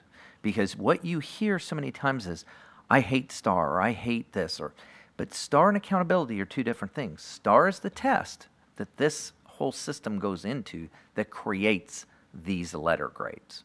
And the piece of it is, and I think what I said, like some of this, Brandy, I'm going to deviate just a little bit from you, okay, is things like, and I relate it back to a kid, so Miss Shelton, I always like it when you think about children, all right? This child, and in this system, this can happen. You've got the 4 areas in these domains that a calculation is done, and you have, I don't know, Brandy, you're going to have to help me with one of these forces. You have 2 C's and 2 D's, right? Okay. So you may end up with a score of 70, all right? With those, that says you're a C. But the state will say, no, because you got too many D's, you're a 69. You're a forced D. That's like for me to have a child, because I had one that loved school and one that wasn't so hot on it, okay? That's like looking at the one and saying, you earned enough to have a B, but we're going to make you a C. You know why? Because I don't know that that gets the outcome you're looking for. And the question that I've asked and continue to ask legislators and people that are in this system, as I say, I understand people game this system, but I think we need to change the question. It should be, how do we keep them from cheating? We should say, why do they feel the need to cheat to begin with? Why do they feel the need to game this system? Because it's punitive. See, I believe, and my staff knows this, years and years ago, I said, we will use data as a flashlight, not a hammer. If we are really about continuous improvement, and I start beating you because you don't get to a marker, I get fear, I get compliance, but I don't get anything long term. We're going to use it as a flashlight. This system has become a hammer. And people are terrified of it because this letter grade's going to appear in the newspaper. Nobody can really understand it, by the way, because even Brandy tonight, I'm listening to it and I'm like, Brandy, if I were like, God love you, I know you're trying to make it fast, right? But it would take you multiple days to try to explain some of this. If you'll recall back, not this past year, but the first time that they went on hold, I had to do a 6-part series to try to explain to people the changes. 6-part video. Why did I have to make it 6? Because it was so darn complicated, there was no way to explain it in 1. That's not transparent to anybody. Because everybody thinks, oh, this is just simple like my child's grade. I see 7 grades. It computes out to an average, not this. Because what did I say, Brandy? We've been working together for a long time, right? Yes, what's sir. your, how positive are you this? She's like, this is complicated. It is, and I just knew they wouldn't have any judicial rulings, and then they did. Yeah, but y'all, look, I'm not afraid of any of this, and I'm not, it is what it is. But like Brandy said, this is our baseline. Everything's changed. So now, let's roll up our sleeves, let's talk to our teachers, let's talk to our staff, and let's start making some change, moving it forward. We're going to use it as a flashlight again. I'm not going to go out there and start beating people. That's not going to get us anywhere. For a period of time, it will. But we'll start moving the needle. That's our goal. But people are scared of this stuff.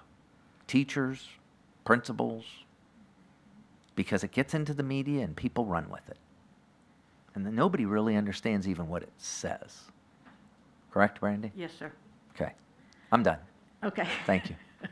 It's very easy to go from an A to a B or a C to an A just by changes of the numbers, especially with the accountability system the way it is, because of the 0 through 4 in that domain 3 and the targets and this craziness. If you ever want to spend more time with this, I'll be happy to sit down with you and talk data. So our campus, our district also gets a grade. The district grade is comprised of every domain and every campus. So a high school might count for 7% of our grade, and an elementary might count for less than 1% of our grade. And it gives you, we get a grade for every domain, and they put it all together. And so our district would be about a 78, according to my calculations. But again, it could change based on judicial rulings. Does anyone have any questions for me? Of course I do. Of course you do. Yes, Ms. Chidgey. So, where are we going from here? Are these being released to campuses? Are we getting so we can inform our, to me, the most important thing to do with this is not this, is to inform instruction. And Yeah. did we get the release tests so we can Yeah. analyze the data? So Yes, so ma'am. what we did is we Itemized. shared this with principals at the principal meeting last you did? Thursday. We sure did. I swore them to secrecy because I said we haven't even showed this to the board. But I wanted them to know, because ultimately it needs to inform the work that our teachers are doing every single day, right? So it has been shared, and then the work begins. I told them they couldn't say anything until right now. They're probably listening. Is to say, here you go, right? What I love about it, and what I think my greatest fear was, is how the reaction was going to be in the room. I think we framed it in a good way, that this is our baseline, and here we go, right? We're not going to start screaming or yelling or doing, we're just going to, this is reality. But my commitment to you all is I'm going to continue to advocate for meaningful change in this system, because I think that's what we need. The accountability needs to be there, but how the system does it, I think we need a new direction, is how I'll say it. The state assessments have been released via the public portal for probably about a month or two. The state assessments have been available to teachers, and the data has been available in Aware. So they've already been looking at the results and finding instructional changes that they can make based on that result. So it's all So we've available. already been hard at work. Oh, yes, sir. Analyzing what we need Yes, to sir. We just analyze. haven't been looking at our grade. Well, yeah, I mean, I think the finding the information that it starts to allow us to set the plan to get Yes, sir. math back up and whatever, look at graduation rates. As long as we have that information, and you all, the letter grades are the letter grades, we'll let that play out. But to have that data that you all can then use to formulate plans, I think is super important. Yes. And they've had the data since July. I mean, they've had the raw data since then to make changes. Say again? She's Yes, asking, ma'am. the They've campus. had their raw data. So they've known about which groups are struggling. Emphasize raw data. Yes, yes, sir. That's Raw it. data. Which groups are struggling, Yeah. and it's been Brandy data. So obviously it could be something wrong with it, but they've had the raw data all along. Ms. Landry. I just have one question, and Yes, ma'am. I apologize in advance because it's probably a dumb question. But one of the resounding themes I keep hearing is grade level, grade level. And then looking at the numbers that you put up, just barely more than 50% are grade level. Who defines grade level? What does that mean?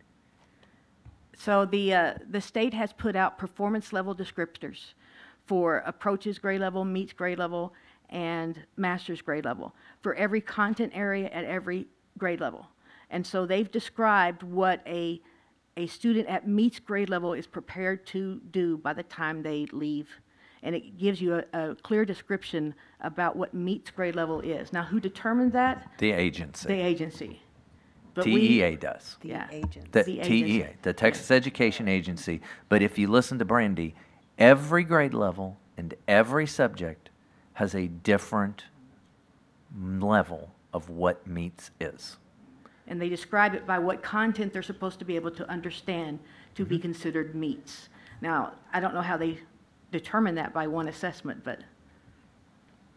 And is that something we influence? I'm trying to wrap my brain around this because if just barely more than 50% are meeting it, how can it be the expectation, the standard? Great question.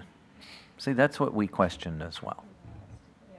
It's and there are a lot of narratives around why it is and what, some people say they're setting that to push the system to get more kids there. Some think that they're setting us up for failure. There's a lot of different competing or different analogies to it, right? But the agency has set these numbers. And again, when you look statewide and you think, everything I know about my closet statistician mind, right, is the norm distribution comes into play, and that doesn't look like a normal distribution. No, And that's how I base it off of. As that doesn't look normed, it looks skewed. And a skewed distribution is often designed, not found. Is there somewhere on the TEA website that says these are the milestones, these are the criteria, these are? Yes, ma'am. We can certainly send you the link to that, but they do have performance level descriptors for each grade level and subject area that we could be happy to share with you or with everybody. But again, the score that requires meets is set. Honestly, we don't even know what the raw score is that they have to earn to get meets until after the test is taken, until the score is provided for us. Poor kids. The targets are changed. How often, right? How Uh, often are the grade levels defined? Is that something that's been the same for 20, 30 years? Or Well, the performance level descriptors have been pretty much set since the STAR assessment. They've had that, but like I said, the performance that they actually have to earn to get meets on this test and meets on that test, it adjusts every year. And I'll just say, it goes to what Dr. Micah talked about earlier. The state set a standard to have 60% of the students college ready by the time they graduate.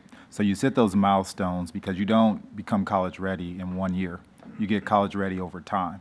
So there's standards that are set in elementary all the way through the system so that when kids exit, they have that next step in their lives. So it's a lofty goal initially, but with the intent that by 2030, 60% of the kids in the state of Texas will be college ready, college, career, or military ready.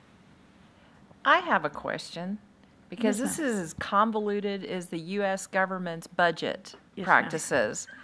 Okay, this is ridiculous. If we can't even figure out what this thing is, this atrocity is, how in the world can we prepare? I know that you guys have a plan, but how do we even know if this plan is going to work? Because it seems to me that really nobody knows what this is. So how can we win in this situation? How can our kids win? And it sounds like something that's going to turn into a complete Yes, ma'am. I want to say that, Yes, yeah, ma'am. but I'm not, show. And, you know, how do we get ahead of this? Because obviously it's going to take time to be able to figure this out. What do we do? Before you jump in, Mr. Jarrett, I'm going to say, because I want him to answer this question, but I want to add this, Ms. V. This is what I love about teachers. We don't care. I have seen this for 30 years. Faced with insurmountable challenges, they always seem to find a way to excel. They'll figure it out. The system will figure it out. But just as we start to get really good at it, it'll change. This is what we know. When we start to perform well as a system, it will change. Part of it I understand, because we're always pushing for improvement, right? But Mr. Jarrett, do you want to add? No, I think that's dead on. So the state is this is not new. I mean, we've been going through this for years where the state changes the test, there's a dip, and then teachers, they make magic. And they do that by studying the standards, studying the TEKS, and then they really go in and they study the child individually. And so even though they put in front of our staff some pretty big mountains, I've just been impressed over my career that every time teachers answer the call. And so if your question is how do we get there, I think we get there together. And then we intentionally go after specific actions that each person takes so that every child hits that goal but exceeds it. So we're not afraid of it. It's just more in the sense of we just need to know the rules of engagement. If I was playing basketball last year and now I was a star, but now you told me I'm going to play football this year, it's going to take me some time to bulk up and be successful on the field, so, unless I'm playing the Cowboys. But all in all,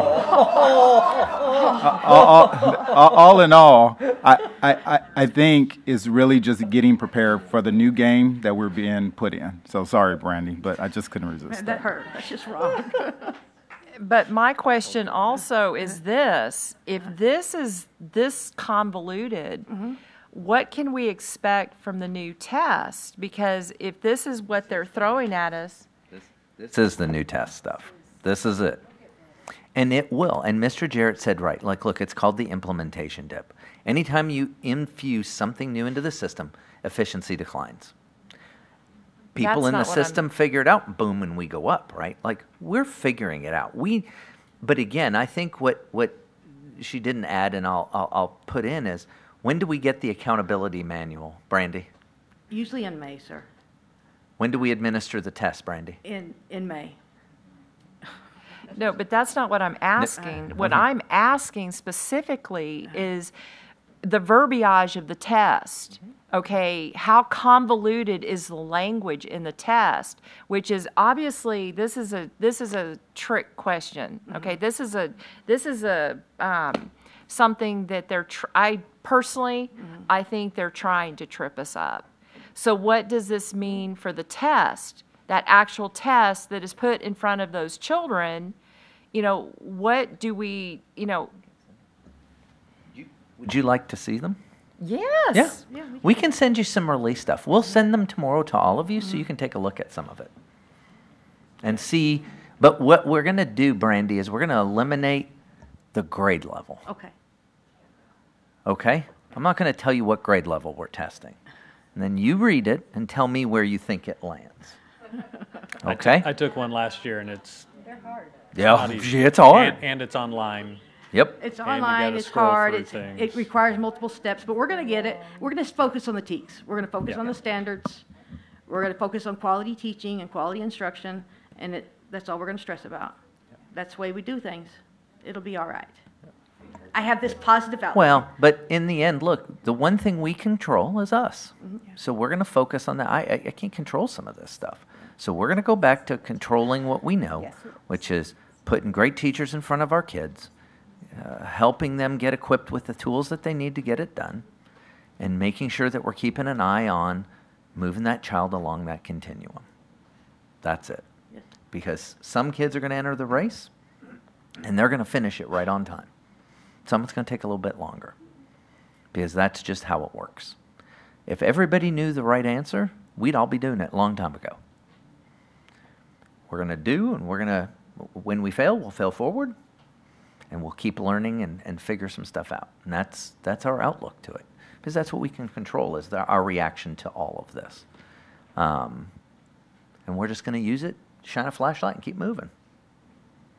Ms. Thompson, you had And this was it. This question. is just No, a you're fine. kudos to our teachers who are magicians, who make this happen in the classroom when the target is constantly moving. They adjust every day and know every kid and make it work. Any other questions or comments for Ms. Merriman? This is your last chance to take a shot at Mr. Jarrett if you need to. We're going to talk about it Okay, later. you're good.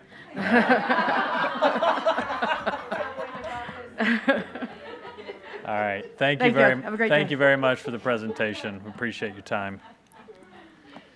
All right, item C, voter approved tax ratification election. Mr. Villarreal. Yes, Mr. President, members of the board, Dr. Micah, executive staff, and guests. Today, we're going to show you a quick PowerPoint to discuss how a voter-approved tax ratification election would work. Susie Lackhorn, our Executive Director of Finance and Accounting, will present.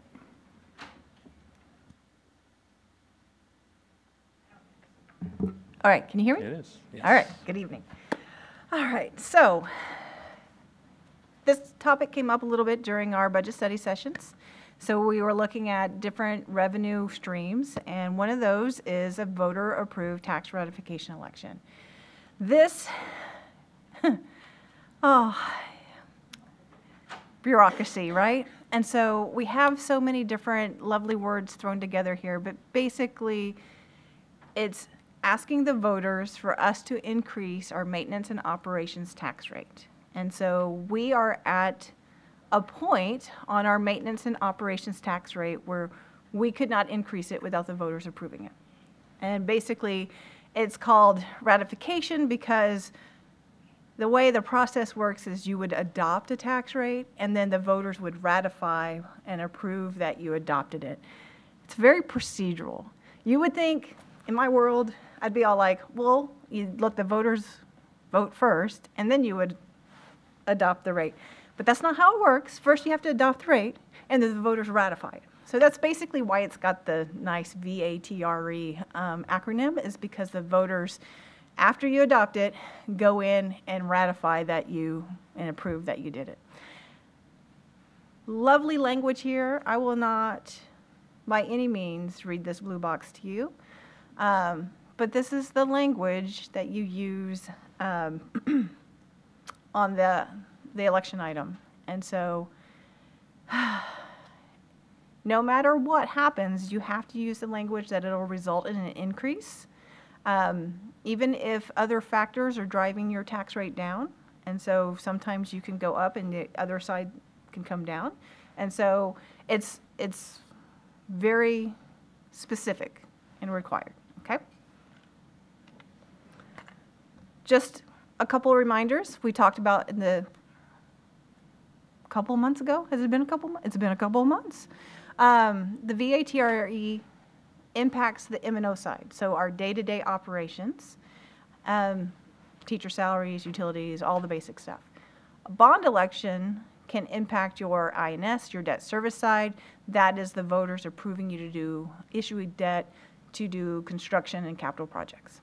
Okay, and you can never use those INS funds to pay for any of the M&O stuff. They can only be used for paying that debt. But they don't mind if you use some of your M&O stuff to help pay some of your debt stuff, okay? So it works in one direction, but not the other. So if we were to do a VATRE, how would that impact our revenue? So we would have the ability to go up 3 pennies on our M&O tax rate. Each penny would generate about $9 million in revenue, so that would be a total of about 27. 4.8 million would be driven through extra tax collections, and 4.2 million, the state actually incentivizes districts to do these pennies, and so they provide partial matching funds, basically, and so they would almost match it. Yes, ma'am.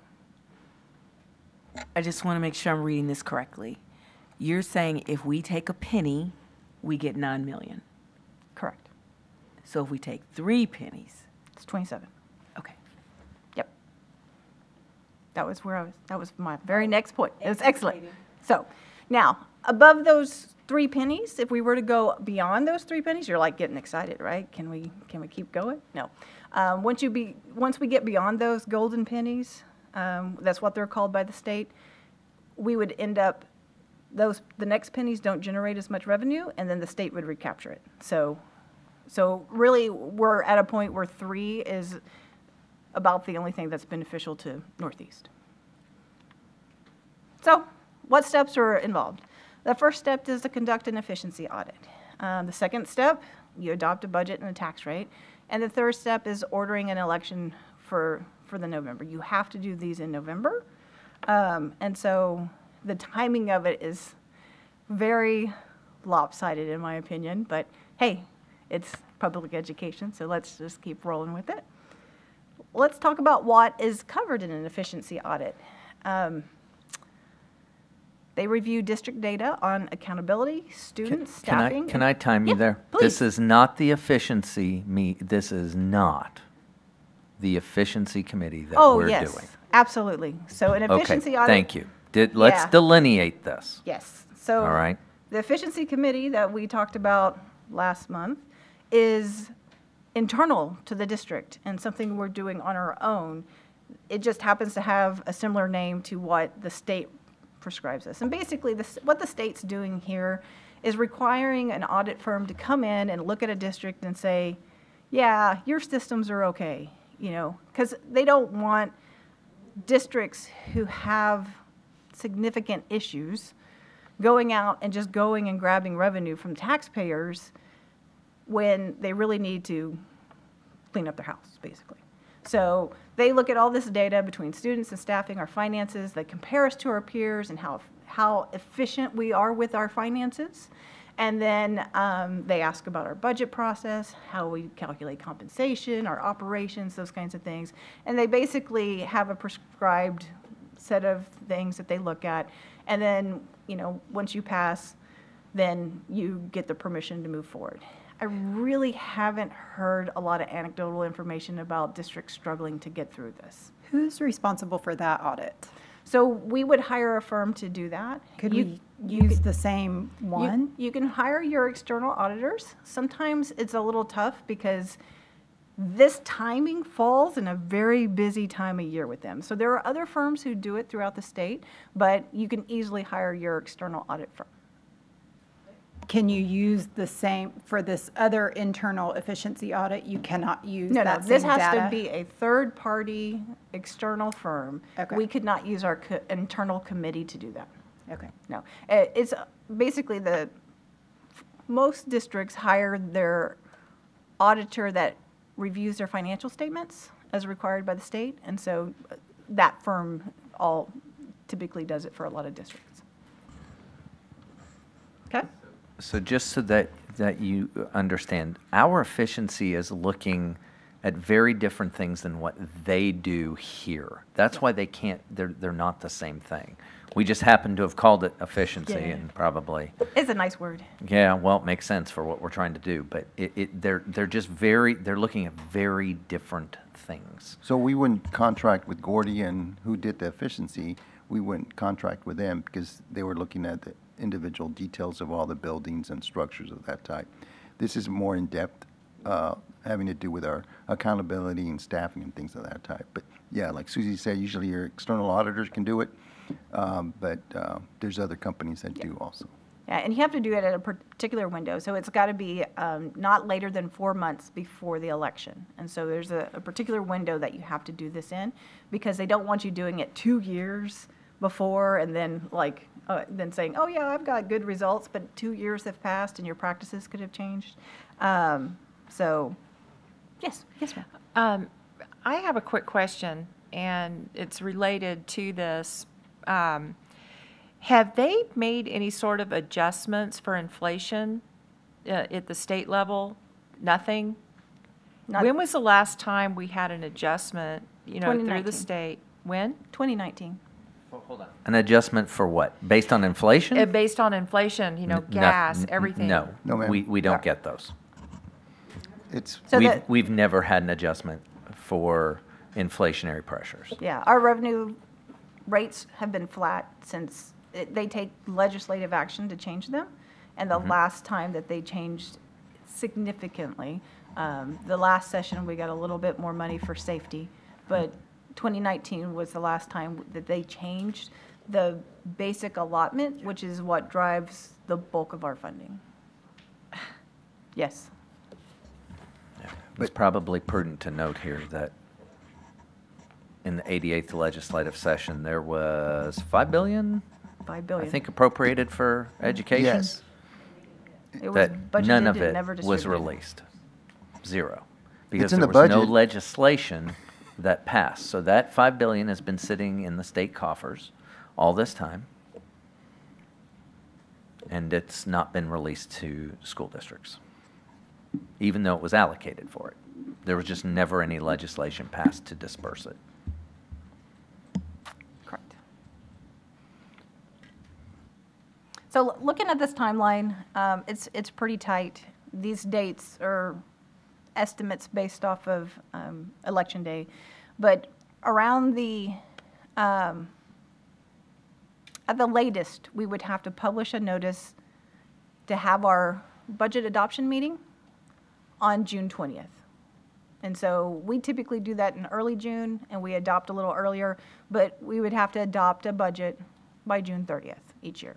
And so you've got to publish your notice that you're going to have a meeting on June 30th. You got to publish it by June 20th. So you start there, you publish on June 20th, you adopt on June 30th. Now, if you're going to do that earlier, you just shift those dates up, right? And then around July, you would select an auditor for this efficiency audit. And then in August, we'd have to publish again another notice because we're getting ready to adopt a tax rate that's higher than what we're allowed to do. So then we would adopt that tax rate. Tonight, one of your items is adopting our tax rate. So like at a meeting like this, you would adopt a tax rate that's higher than what you're allowed. And then in August, once you've done that, you would have to order the election for November, because you can only do it in November. The audit should be completed within 3 months of choosing them, so it needs to be done in October. And then 30 days before the election, so early October, late September, depending on the date, you would post those audit results and have a meeting presenting those results. And then on election day, the voters would either ratify and approve that higher tax rate or not. So if they don't, then it would come back and we would vote for a new rate? You would just end up with the rate minus those pennies. Okay.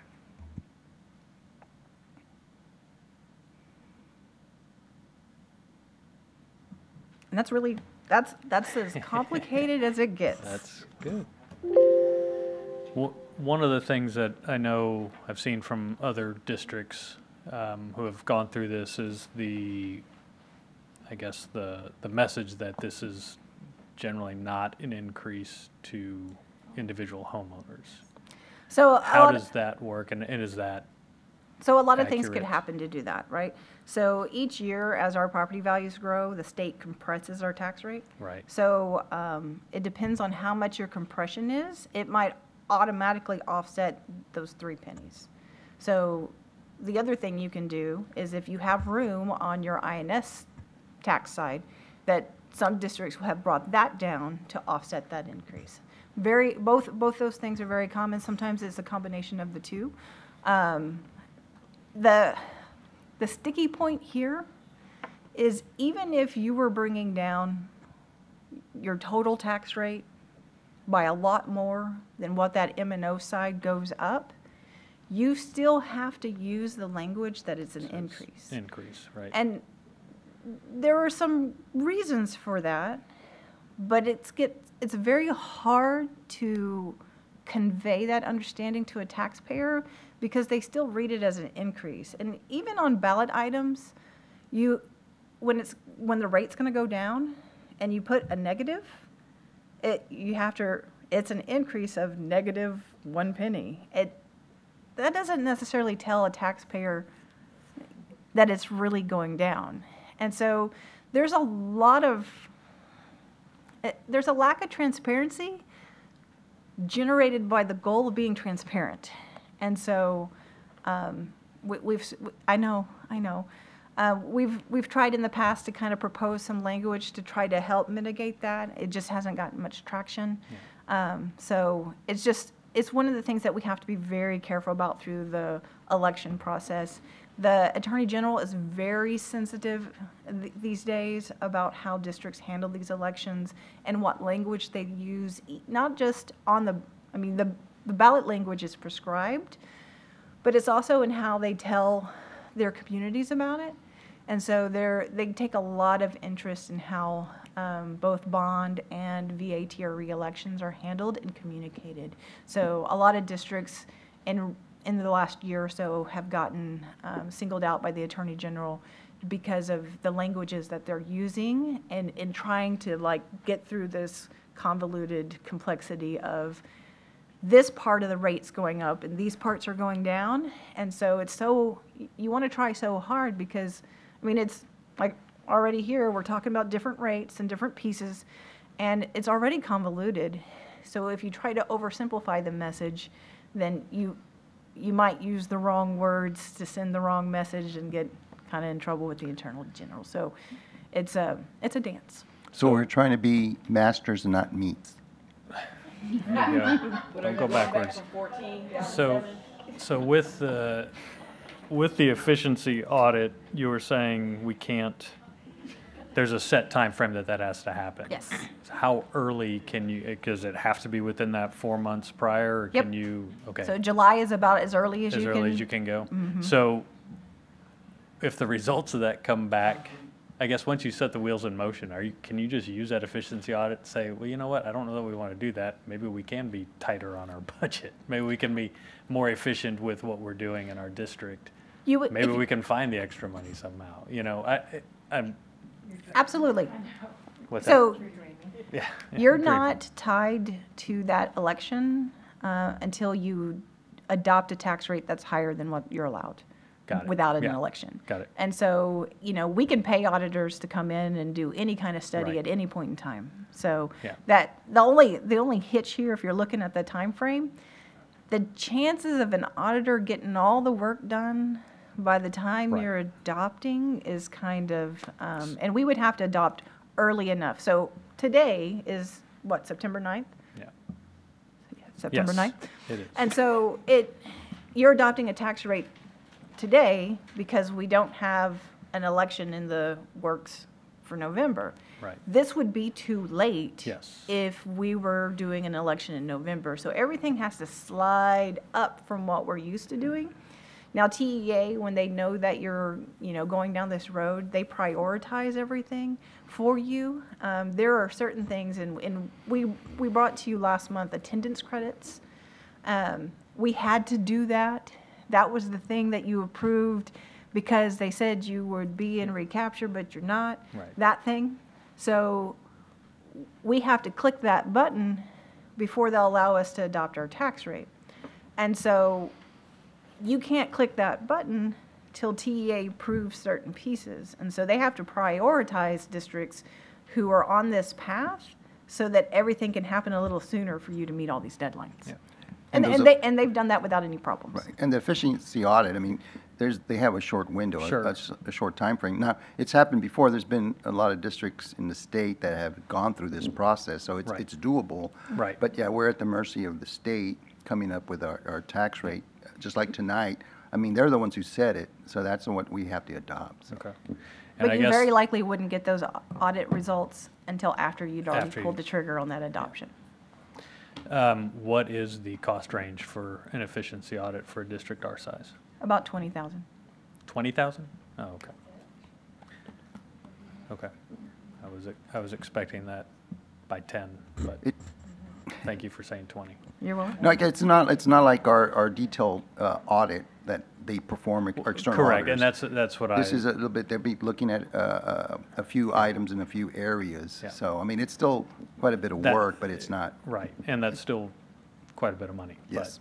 But, Yes, sir. I see what you're saying. Okay. Yeah, and when you work with like your external auditors, they already are fairly familiar with you unless it's their first year. Right. You know, so they have quite a lot of insight already. Ms. Cox, you had your light on. Yeah, I was just wondering if we did this, what does the educational piece look like for the community and for the voters? It's tough. So how does that actually happen? How does that message or educational piece, what does it look like? How does it go out? How do we tell people? You're building a communication plan and. So Ms. Cox, that's a great question. It takes a lot of front-end loading because you have to dispel a lot of districts that I've watched it, you have to dispel a lot of myths around it of what's really going on.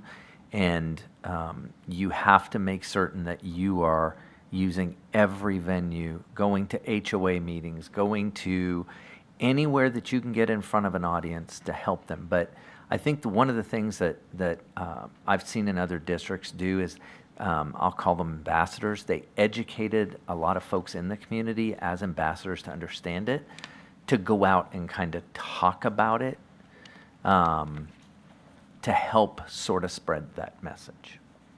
So but you really do. I mean, if you're going to go down this road, you really need to think ahead of time.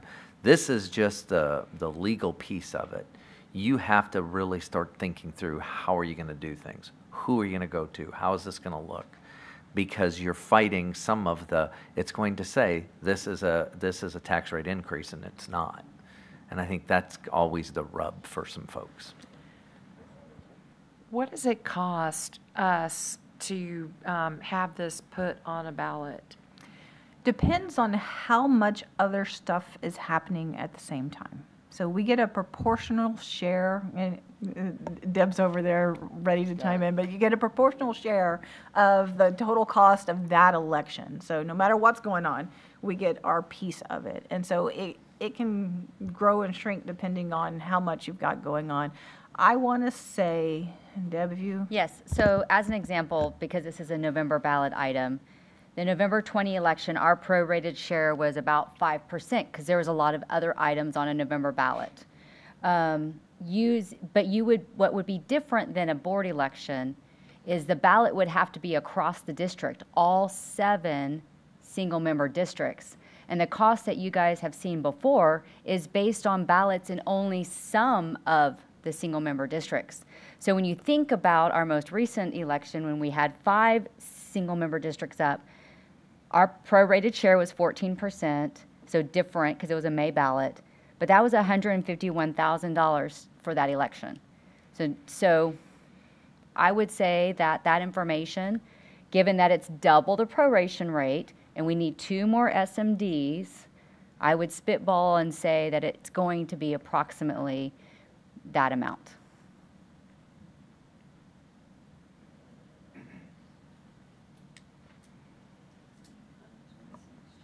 Questions, Ms. Shelton? Okay, help me understand. Because when the May election, we were 14%, but there were 3 other items on that ballot, right? And so we took 14% because... Bexar County looks at it by the number of precincts that have to be covered by a ballot item. Okay. So if we did something next November, we're not voting for anything next November, right? Presidential is this year and all that Senate. And You always have House members in the Texas House and in the U.S. Congress who are on a ballot. House members are every 2 years on even numbered years. Okay. And a lot of times there's amendments because we'll have a legislative session coming up. Okay. So it depends on which November you're talking about. Mm-hmm. So November of 25, you'd likely have constitutional amendments from the legislative session of 25. On even numbered year Novembers, you would have House members. Okay. And then, so we're looking at $175,000 to do the election. Ms. Chancellor, in terms of marketing and communicating that out, what does that cost us? Because we have to do the pre-work so that people know what's happening and they will go and vote in the affirmative. Sure. It really depends on what the communication plan would be. If we're doing any printed materials, obviously that's going to increase in cost. But fortunately for us, a lot of it could be social media, like Dr. Micah said, getting in front of people, creating those ambassador teams. And so a lot of that may really be offset the cost. But the printed materials are where we're going to get into some money if that's what we decided to do. And how would we create a marketing plan? Is that something that we would initiate? And I apologize because now I'm getting tactical, and this is supposed to be strategic. But is that something that we own as a board in our room back there, or do we get to just see what you put in front of us? You get to see what we put in front of you. I don't think we're going to be crafting. Like, any I'm going to marketing use your plans for words, this. but we would craft a strategy. Of course, it would be shared with you, and then you would give input into it to say, so forth and so on. But ultimately, if this is the route you're doing, you're charging me and my staff then to go out and do this. And Now, whether that's internal or we have to hire a third party to help, Correct. or whatever that is, we'd have to figure that out as we got there. Correct.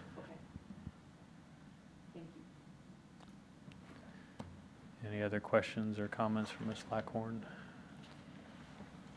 If She's we- holding her breath. If we did this, sorry, I'm being a pest, but if we did this, would we be printing things in-house in our beautiful little print shop? Yes, we always print in our print shop when we can. Mhm. The answer is yes. Okay. Anything else? If not, all right, thank you very much for the presentation. A lot Thank for you. us to think about, and I would encourage my fellow trustees, there are other districts across the state that have done this pretty recently, and so do some homework and take a look and see what they did. The ones that were successful. Comparable size ones are out there, so well, I'm sure we'll be revisiting this again soon. And Mr. Byer, there are several around us that Correct. have done it. There's that one. you don't have to look too far. No, there's one very close to us. So, item number 10, superintendent comments. Oh, yeah. That's me. Sorry. All righty. Thank you, Mr. Byer. Just a couple quick things. I wish he would have stuck around, but I understand he had to go as well. But congratulations to the Wood principal tonight, Mr. Hensey. It was recently announced that he's the newest Texas Music Educator Association, TMEA, just another acronym, Distinguished Administrator recipient. TMEA created this designation to honor administrators who have been instrumental in preserving quality music education programs at his schools. And Mr. Hensey was nominated actually by his campus music teacher, so congratulations to Brad. Yep. Also recently, you may have seen that we celebrated our 5,000th staff shout-out with a visit over to Coker Elementary School, where we surprised Miss Sandra Timbalari. That was a lot of fun, by the way. I'm not really sure exactly. I don't think she really ever totally understood what was happening because she was so surprised, which always made it great. We had a prize patrol, we had balloons and gifts and thank yous, and it was just a lot of fun to go over there and celebrate. And just as a reminder, those shout-outs are really from parents, students, each other colleagues. To hit 5,000 in really about a year is remarkable. And it is just, so it's great to see some positive energy going through and people taking the time to recognize the great things that are really happening. And I know Ms. Chancellor and her team have been taking those and really using them and promoting them because they're really writing our story for us, and which is awesome. And then a special shout out to Johnson High School senior Cason Cunningham. He was recently awarded the Jackie Robinson Player of the Year Award, which goes to the top high school baseball prospect in the nation. He's already committed to playing at the University of Texas at Austin.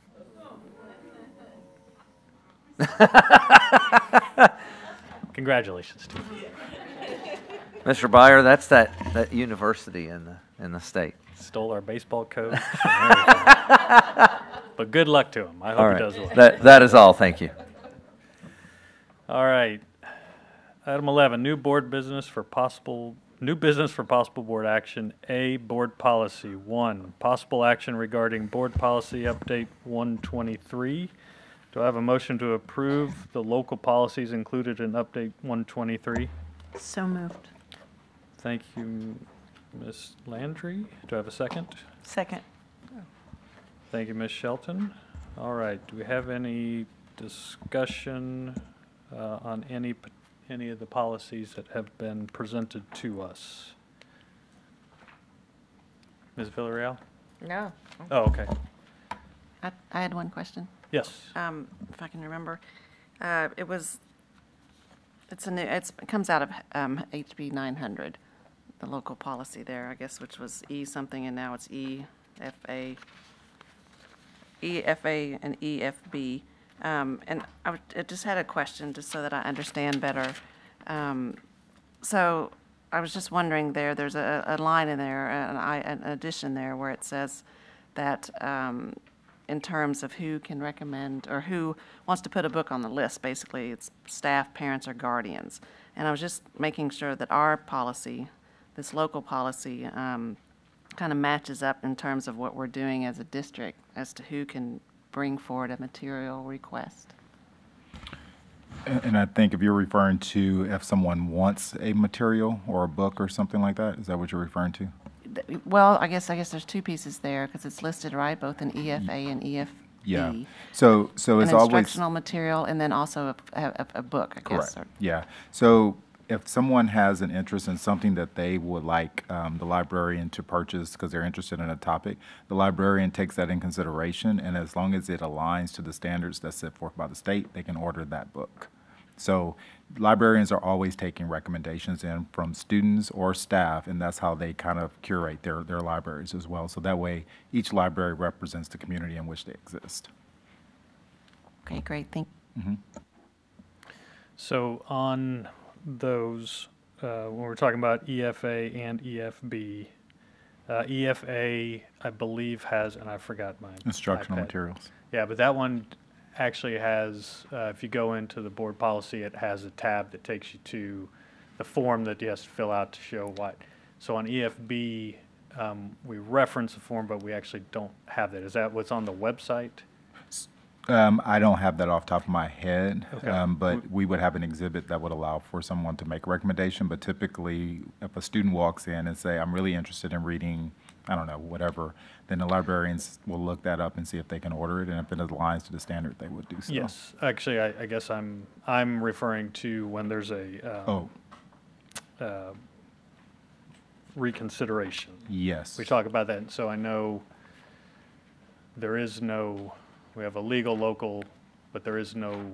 We reference the form in the policy, but I guess we don't necessarily state where that form is, or it's not one of the tabs in the policy. So I don't know if we have to add that, and that's just for EFB. Yeah, and I will look at that, but we Okay. do have an administrative reg that have all the documents and the forms that everyone fills out. So anytime those things happen, they go through that process, and it follows our administrative regulation, which is how we operationalize the local policy. Right, okay. Because I know in our notes it said make sure we know who it is that can convene the committee to review Yes.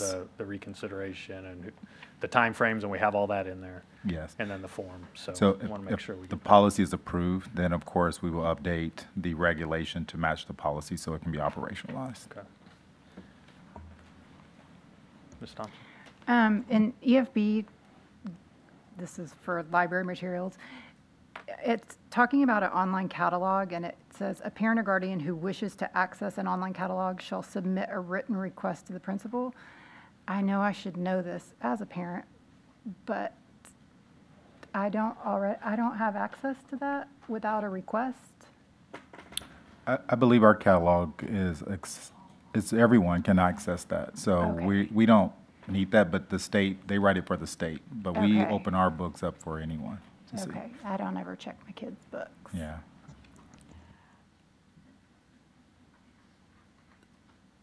And then again, the last question, oh, Ms. Shelton, So yes. to that end, Yeah. Mr. Byer, if we're approving a policy that is not what we do as a district, should we go back and redline some more? Because to Ms. Thompson's question just now about having access to the form in order to review the material, the catalog, and Mr. Jarrett's response is, we don't do that, anyone has access. That shouldn't then be in our policy, no?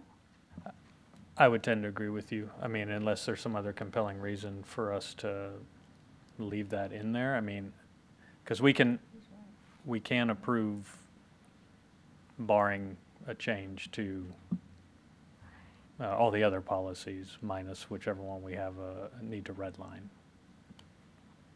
Yeah. So if it needs to be reworked, then let's rework it and bring it back, is my... Because now my concern is I did not read for the right information, right? Because I read what I thought was existing and that we were just supposed to look at the changes that were recommended. And so I read to the recommended changes. I didn't read to our existing standard. And so this is not part of Robert's Rule of Order, but I would love to take back my second. Well, and we can amend the motion as we need to. I guess, and part of this is, if you go on our policies now, like for EFA and EFB for sure, I think currently only has a legal policy online. So this is a new local policy, but it wasn't underlined and all that. So there was some, we get this thing in some weird formatting sometimes, and it's not our fault, it's just the way it comes to us. So the local policy is brought to us through TASB. Okay. So they've written this policy, okay? Right. So then we take a look at it, and we make any changes that we need in order to align with what we're currently doing, all right? So this isn't a policy that we sat around and wrote up yesterday or a month ago. Right. This is something that was sent to us from TASB for our consideration to look at. Okay. Okay, so then that's why this didn't really exist. In fact, we have it because Mr. Jarrett made a phone call, quite frankly. Because we called, or Mr. Jarrett did last year, around this, and because of the bill, or just because of HB 900 and things that have passed, this didn't exist. Right. And nobody was doing it. So he had reached out for some guidance, which is then how EFB local, I think, came to pass, because at that point they weren't even sure. Correct me if I'm wrong, Mr. Jarrett. Yes, that is correct. And we can always go above and beyond the policy, but not less than. Correct. And so opening the door wider we can do, but we can't close the door smaller. So. Right. So what I hear you saying is we have to take what they've written and it can be additive. We can edit, or we can expand it beyond that. So this is your local policy that you can adopt as a board, essentially. You have the control to say, we accept it as is, or we accept it with these changes, and then we would make those changes as a local policy. As long as it stays true to the law. You always have to go back to legal to make certain that what you're writing isn't in contrast to what is in legal. Okay. Does that make sense? Mm-hmm. So you always have to look at both sides. Legal is legal. You adopt legal. There's no choice in it. Your local policy, you have some choice within it to modify it, as long as you're not going against the law. Got it. Okay? So, for instance, Mr. Byer had brought up this piece, and it reads, the district shall make a form to request reconsideration of a library material available in the district's administrative office. Ours is online. And so I guess in reading that again, we actually have that. Correct. That form is online. And, correct. And It's already the policy done. says that the principal is then to provide that to the person. It If says they were to come in the district's administrative office. That is not the principal's office. No, I understand that, Yeah. but in the process, Oh. if it gets to a formal reconsideration, it is incumbent upon the principal or designee, I guess, to provide that information to the person who has, that's the process that it would follow. Yeah, see, with so that. what it says underneath that is if an employee or parent or guardian of a district student wishes to request reconsideration of library material, they shall follow the procedures to complete and submit the request for reconsideration form. So go online and fill it out. Correct. Okay, after a request is submitted, the form shall be provided to the superintendent. Copies of the form shall be provided to the school librarian, the board, and so forth and so on. So then it just starts to go through it. So in reading that, again, thank you out loud, it hits all the information that we need to hit as far as that portion of it goes. One more question. And so I'm still not sure I understand there. Just reading that, it says that only a parent, staff, or guardian can have a book up for reconsideration.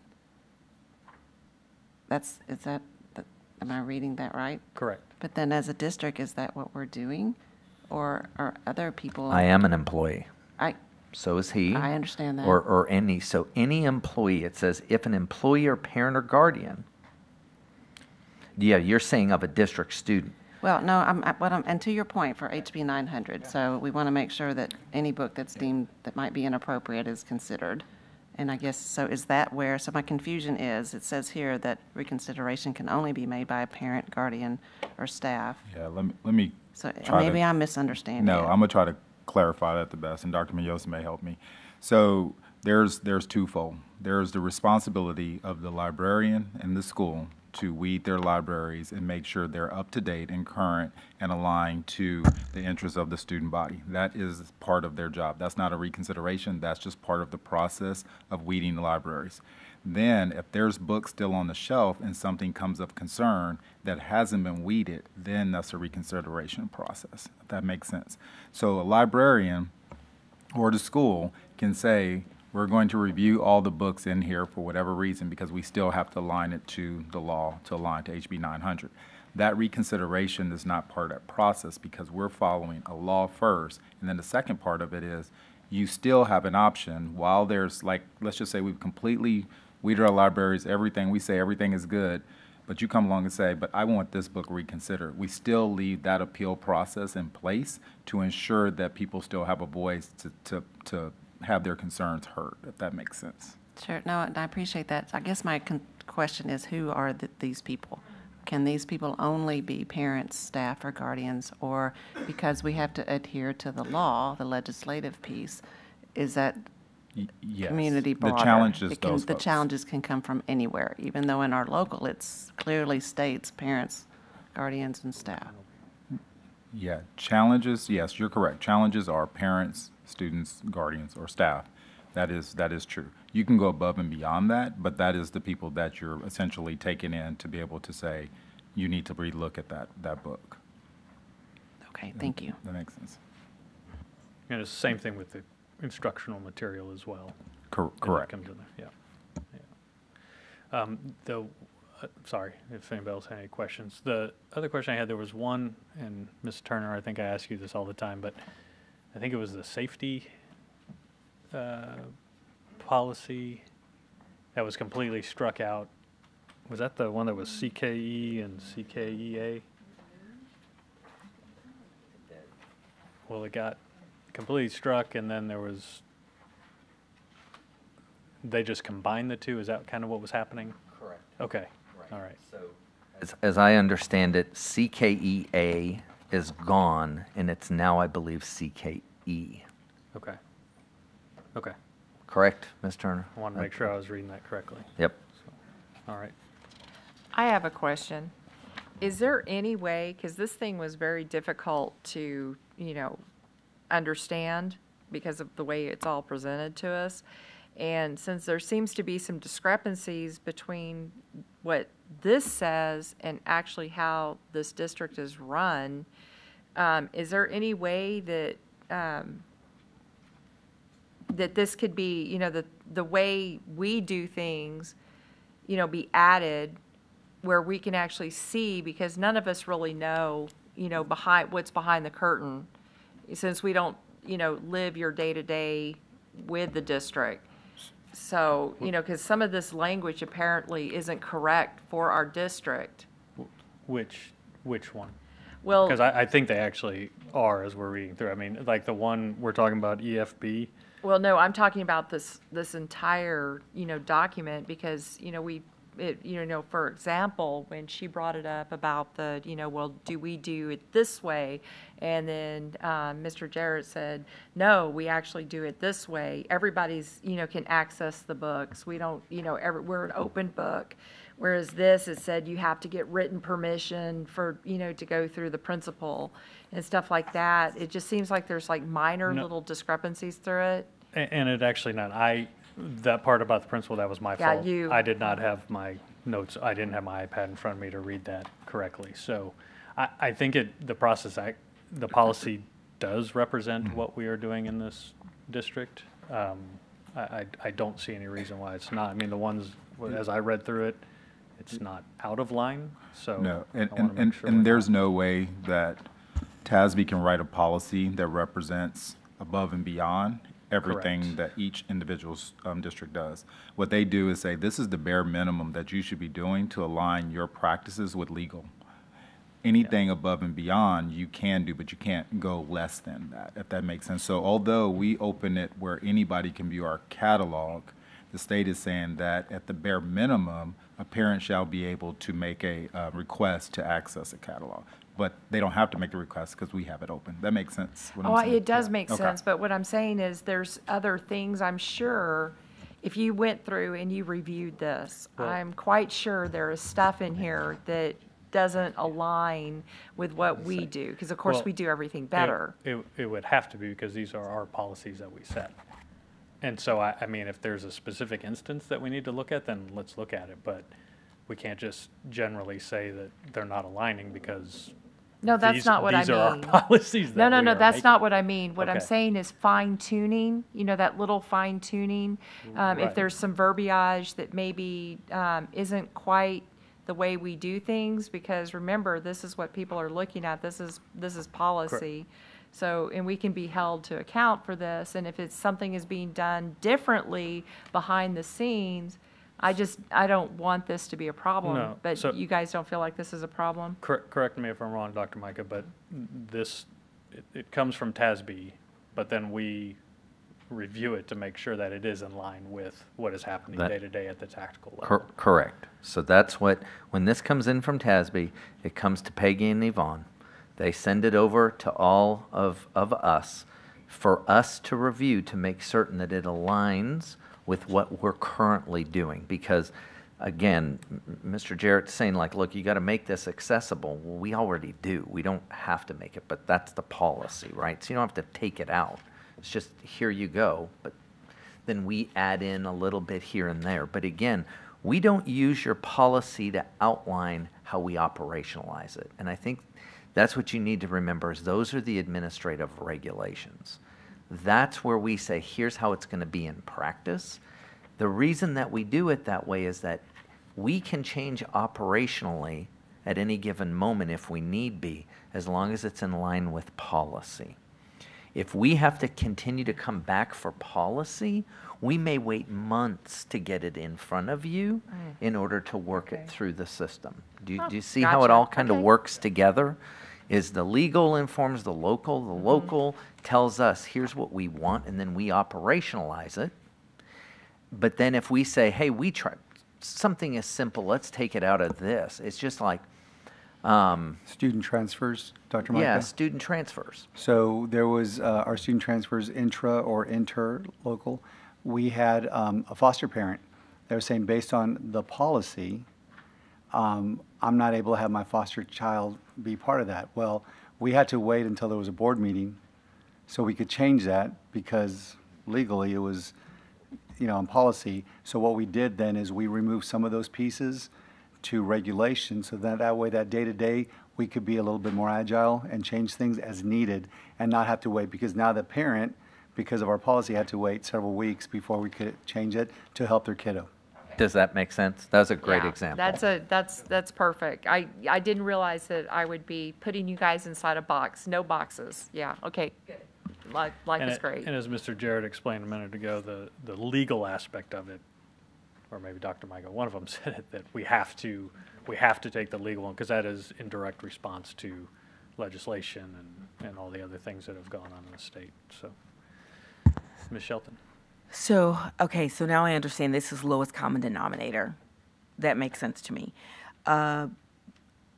DGBA local, it's page 36 for me, under prerequisites, number 4, the grievance must be timely filed.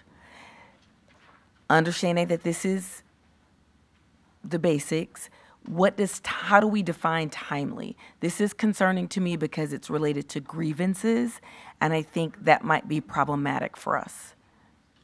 Oh, I'm sorry. Hold on. Let me help you. Yeah, I've got it right here. It's under. Do you have it? Do you have it? Ms. Whitten? Yes, Oh, I page have. 36. Yes. Yes. So as far as timely filed, an employee should file a grievance 10 days from the date that they knew of the concern that they're coming forward to grieve.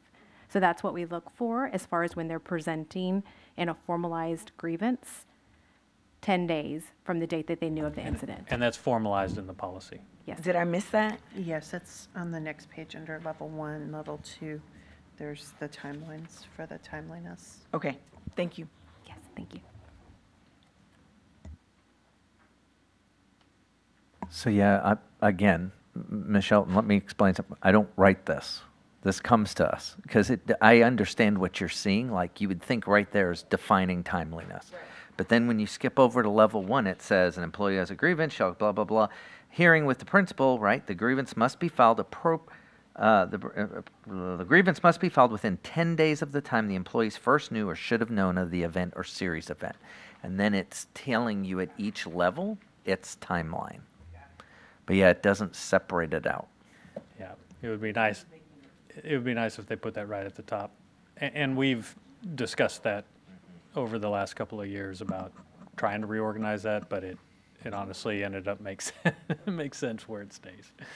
But this is employee grievances. Correct. This is what we worked on was F and G, correct, which is community-based ones. I think we also looked at this one. But anyway, regardless.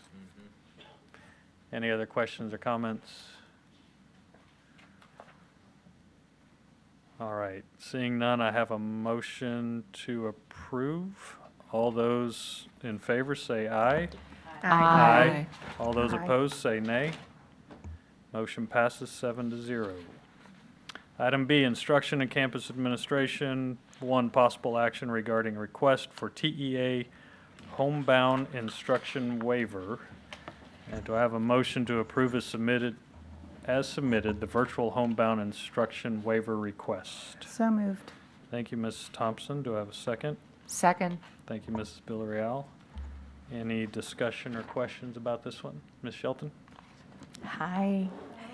Do we still receive funding for students that are underneath the homebound program? Yes, ma'am. That's the importance of the waiver. That's the purpose of us submitting it, so that we do continue to receive funding. Thank you. Yes, ma'am. And how many students, we had, I think 30. it was 30 last year. 30 last year. We anticipate a smaller amount. Smaller amount? Okay. Sorry. Okay. Any other questions, Ms. Thompson? Good? Oh, sorry. That's fine. All right, I have a motion to approve. All those in favor say aye. Aye. Those opposed say nay. Motion passes 7-0. Item C, business services. 1, possible action regarding defeasance and calling for redemption certain currently outstanding obligations. Do I have a motion to adopt the resolution approving the defeasance of certain outstanding obligations of the Northeast Independent School District?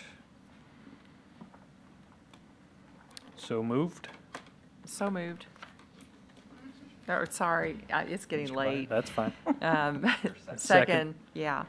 Second, all right. Any questions or discussion for staff? Mr. Villarreal? Yes, ma'am. Our current rate is 30 cents, correct? Yes, ma'am. Okay, thank you. And we're bringing this to prepay some debt in the future, some bonds that we want to pay off. And I was going to ask, my question was, do you know what that approximate value is? Right now, we're looking at maybe 32 million, but it depends on when we market and what we can try to sell, it could be more, but it won't be less than 32 million that we'll be able to prepay. Okay, awesome. It's always good to pay back. Yes, pay sir. back early. Any other questions or comments?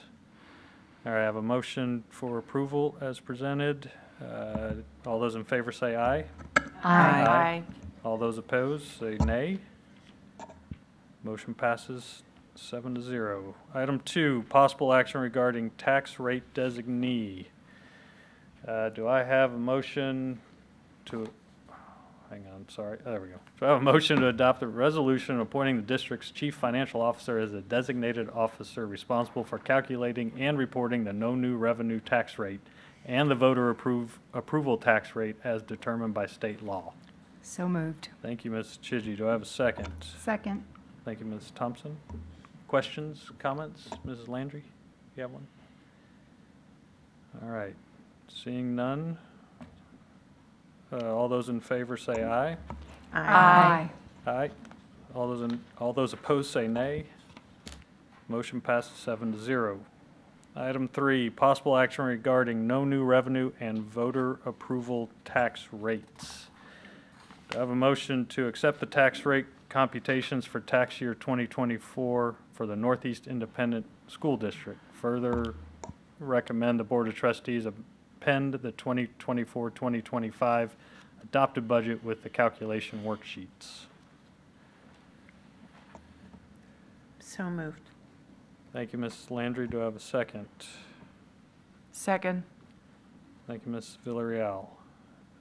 Any questions or comments regarding this item? Seeing none? Nope, Oh, sorry. Ms. Shelton, yes. Ms. Laghorn. So the no new revenue rate. Do you want me to explain why Yep. this exists? Mhm.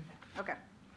So, a long time ago, when I was young and didn't have gray hair, school boards got to set the M&O tax rate for whatever they needed it to be. You had discretion over it. Now, TEA basically tells you what rate you can approve, and the only exception is going out for this VATRE and getting those extra pennies, right? So back then, when boards had the discretion to set the M&O tax rate, I like your expression, they had to show the community what it would have been to generate no new revenue. And so that's what this calculation is all about. It's based off an old code that doesn't have the same purpose anymore. And so its value is very bureaucratic now, and it doesn't help because we're adopting the rate that the state tells us to adopt. So, but it really was, all these rules were generated back in the day when boards had discretion over the M&O tax rate. So this is something we have to do legally? Yep. Yes, ma'am. And, you know, like Susie was saying, I'm old enough to remember where boards did have discretion. So like this format that we use, it's 20 years old, and it really doesn't give you all any information. It's just kind of confusing because it talks about the effective rollback rate. Now they've changed the wording, but it's just something we have to do, you know, bureaucratically to try to meet what they're asking us to do, even though they're telling us what the tax rate is. I regularly ask them to update the code, and then nobody listens to me, so it's okay. Keep trying. I won't give up. So, yeah. Any other questions, comments? All right. We have a motion and a second. All those in favor say aye. Aye. Those opposed say nay. Motion passes 7-0. Item 4, possible action regarding adoption of 2024-2025 tax rates. Do I have a motion to adopt the do I have a motion to adopt the ordinance levying the maintenance and operations and interest and sinking taxes for the 2024-2025 year? So moved. Thank you, Mrs. Thompson. Do I have a second? Second. Thank you, Mrs. Landry. Questions, discussion?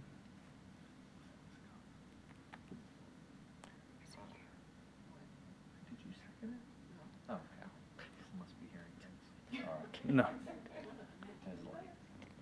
All right. Seeing none, I have a motion and a second. All those in favor say aye. Aye. Those opposed say nay. Motion passes 7-0. Item D, consent. 1, business services. A, budget amendment number 1. B, bid items SNS. C, bid items MIS. D, over 50,000 purchases. 2, minutes from August 12th, 2024.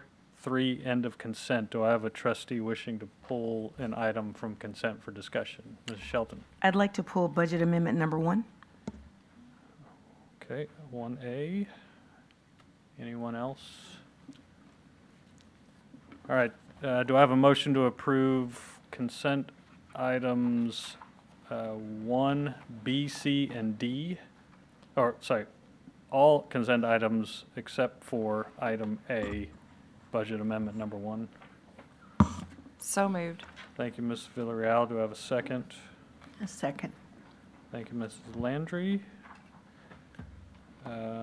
All those in favor say aye. Aye. Aye. Those opposed say nay. All right. Passes 7-0. Okay. Consent D1A, budget amendment number 1. Ms. Shelton. Mostly because I like when Ms. Lackhorn comes to the. Do you want me to kind of talk Do you it know out? what my question is? Are you anticipating? I'm just thinking the whole concept's kind of weird, right? Actually, my question is this. The concept is different, but my question is, what is the difference between the administrative adjustments and the budget amendment number 1 changes? So y'all adopted a budget by those function codes, 11, 12, 13. We, years ago, approved the process to allow our departments and our campuses to move money between those. So between those function codes, each individual line. So you'll always see administrative adjustments add up to 0. And all that is as people move throughout the year, they've changed what code they think their budget needs to be in. And so that's just us moving the budget in between the different codes and not increasing the overall budget. So administrative adjustments is us changing which code it belongs to, and it'll always total 0. And then the next column is additions to the budget. You know, something that actually increases or decreases. Sometimes we get some decreases.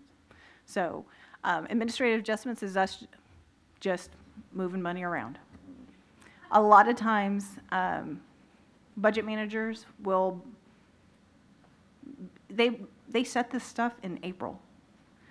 And so now it's September, and they're like, oh, either it's a different principal, so they've got different priorities, or they've decided they've gotten their test results and they've decided they want to do more staff development, or they make other plans, and so they need to move their budget within a different code. And so all those administrative adjustments will always net to 0, and they're just moving the money in between. So you're asking me for more money? That's what the budget I number am 1? asking you for more money, but Okay. this is an amendment we do every year. Okay. So at the very beginning of each year, as we transition from one year to the next, we always have purchase orders and certain things that are left pending. So you go and you order football helmets, and they're back ordered. Well, you ordered them in April. Our year ended at the end of June. You still haven't gotten them. We intended to make those purchases out of last year's money, but they didn't come in time. And so I can't book it to last year. So we allow them to basically bring that money into the new fiscal year. And that way, the budget for that department or that campus isn't messed up because a vendor had something on back order. Some of it is professional development that they couldn't get done in June, so it happens in July. So lots of different reasons. But we do it every year. So it doesn't really change any of our forecasts. This isn't a change to our forecast. This is just procedural in that those POs from last year are being carried forward. And then next year, we'll have POs that are out there again. So I won't spend it on the back end. So it just keeps chasing itself. No. I mean, I'm asking you to increase the budget because I have POs that needed to move forward, but I'm not really changing my projection on what I think because I know that when I get to June, I'm going to have POs next June that need to move forward. You're welcome. Ms. Shelton, would you like to make a motion for your item? I'd like to make a motion that we approve budget addendum amendment number 1. Do I have a second? A second. We'll give that one to Ms. Chidgey. Best. You got the last two, Ms. Landry. All those in favor say aye. Aye. Those opposed say nay. All right, item passes 7-0. Number 12, reports. A, interim financial and management reports. B, awarded bid report. C, federal grants report. D, open records request report. Those were provided to you. Item 13, discussion and possible action regarding board members' requests for items to be placed on future agenda and/or requests for reports from the administration. Do I have a trustee wishing to request an item? All right. Seeing none? What? Oh, You just Ms. don't Shelton. want to look I'm down sorry. here anymore. No. I'm on it. I'm on it. Ms. Shelton. So I have 2, and I wrote them down. As soon as reasonable, and before our next board meeting, I would like a step-by-step guide to how books get from the manufacturer to the hands of our students, to include the role of library services, the local librarian, the delivery of books, the culling of inventory, parental requirements, opt-in, opt-out, teachers having to give permission slips, the review and response process when people submit something through the system. And let me tell you why I'm asking. I think we have, I'm pretty sure we have all of these pieces, but they're in lots of different places. And I, among other trustees, are getting lots of calls, and the media continues to write a different story that we then have to respond to. We talked about some of those pieces today. Some of it is in the board policy, but it would be really helpful for me, and so I am asking, as this is my time to ask, for a step-by-step from the time that Judy Bloom decides she wants to write, right? However far back we can go, to the time that it gets in the hand of that sweet child. So that's number 1. Yeah, and can that be an email outline? It for can you be to an understand? email Is that- outline, it can be a Gantt chart, Yeah. it can be but I want it in a way that I can then respond and ask questions, because I'm pretty sure I will have questions. So if it's an email outline, I want to be able to then respond and say, what does this mean? What does this mean? At what point does the librarian have to give his or her books to library services, right? I want to be able to understand the whole process so that I can support who we are and what we do as it relates to books, and so that I have a very clear understanding of how the process works. Well, what I would suggest is we start with an email outline, whatever that is. I know we have this information already available, and then that way, if there is individual questions, that can be, I guess, worked out as you go. If you need That's to fine. understand better, That's fine. I'll Yeah, let that, him. and that's fine. I'm just looking at Mr. Jarrett, and he doesn't seem to have any heartburn over it. The only thing, just remember, is when I send it to you, do not respond all. Right. I never Respond respond to individual. all. No. I want to make sure that I state that, because what you're saying, Ms. Shelton, is I want to be able to respond with questions, which is fine. We just got to make sure that you're doing Absolutely. it right in a way that not everybody else is included. That's all. Yep. But yeah, we'll get something together. I mean, between now and the next board meeting, we'll get it to you. But I'm sure it's not going to take that long.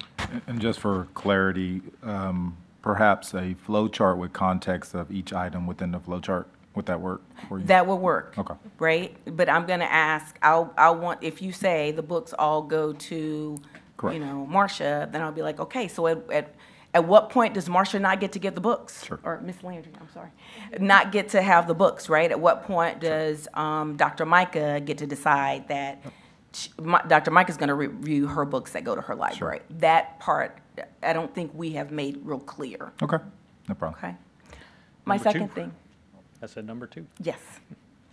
As soon as reasonable, and before the next board meeting, I would like an outline and/or overview of our bullying policy and how it is implemented across the district and how it is monitored and supported. That can be an email too. I would say I think they can provide the links to the policies and work with Mr. Shoesmith to get the. So I'm happy to get the links to the policy. I want to confirm that it is implemented consistently throughout the district, that we are being fair and consistent across the district with the way, what is the policy, how are we communicating it to everyone, and how are we making sure that it's implemented consistently across the district. And that last part, I think, is a tough one, and so I recognize that. Yeah, and I want to make sure we understand how that needs to be presented, either to you or to all of us. And I don't know if you want to take a look at what we have, because there's a difference between just information that they have and then information we have to go out and find and pull together and spend staff time doing. So,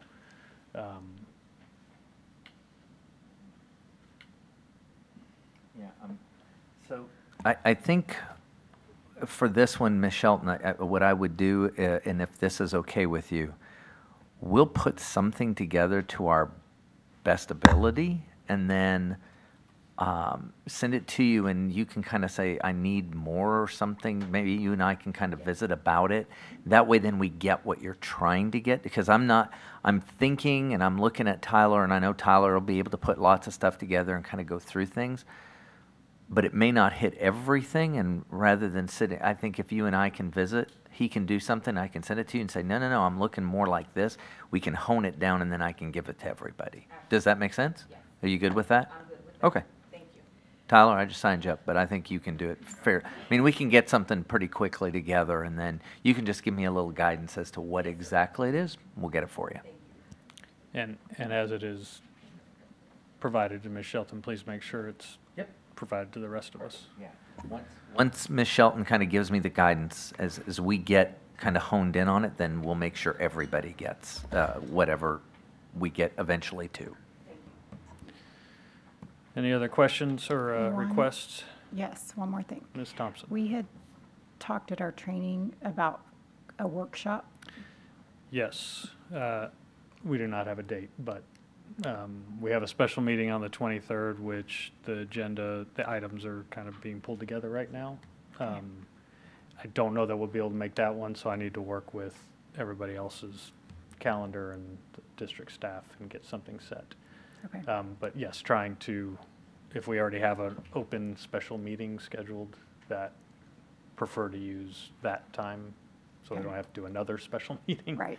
But I'll sit down with Dr. Mike and we'll get a date set here in the next, hopefully this week. Yeah, so possibly looking at October. I got to see what else we have on the horizon. So. All right, anything else? If not, item 14, adjournment, and the time is 9:55. Thank you all for being here.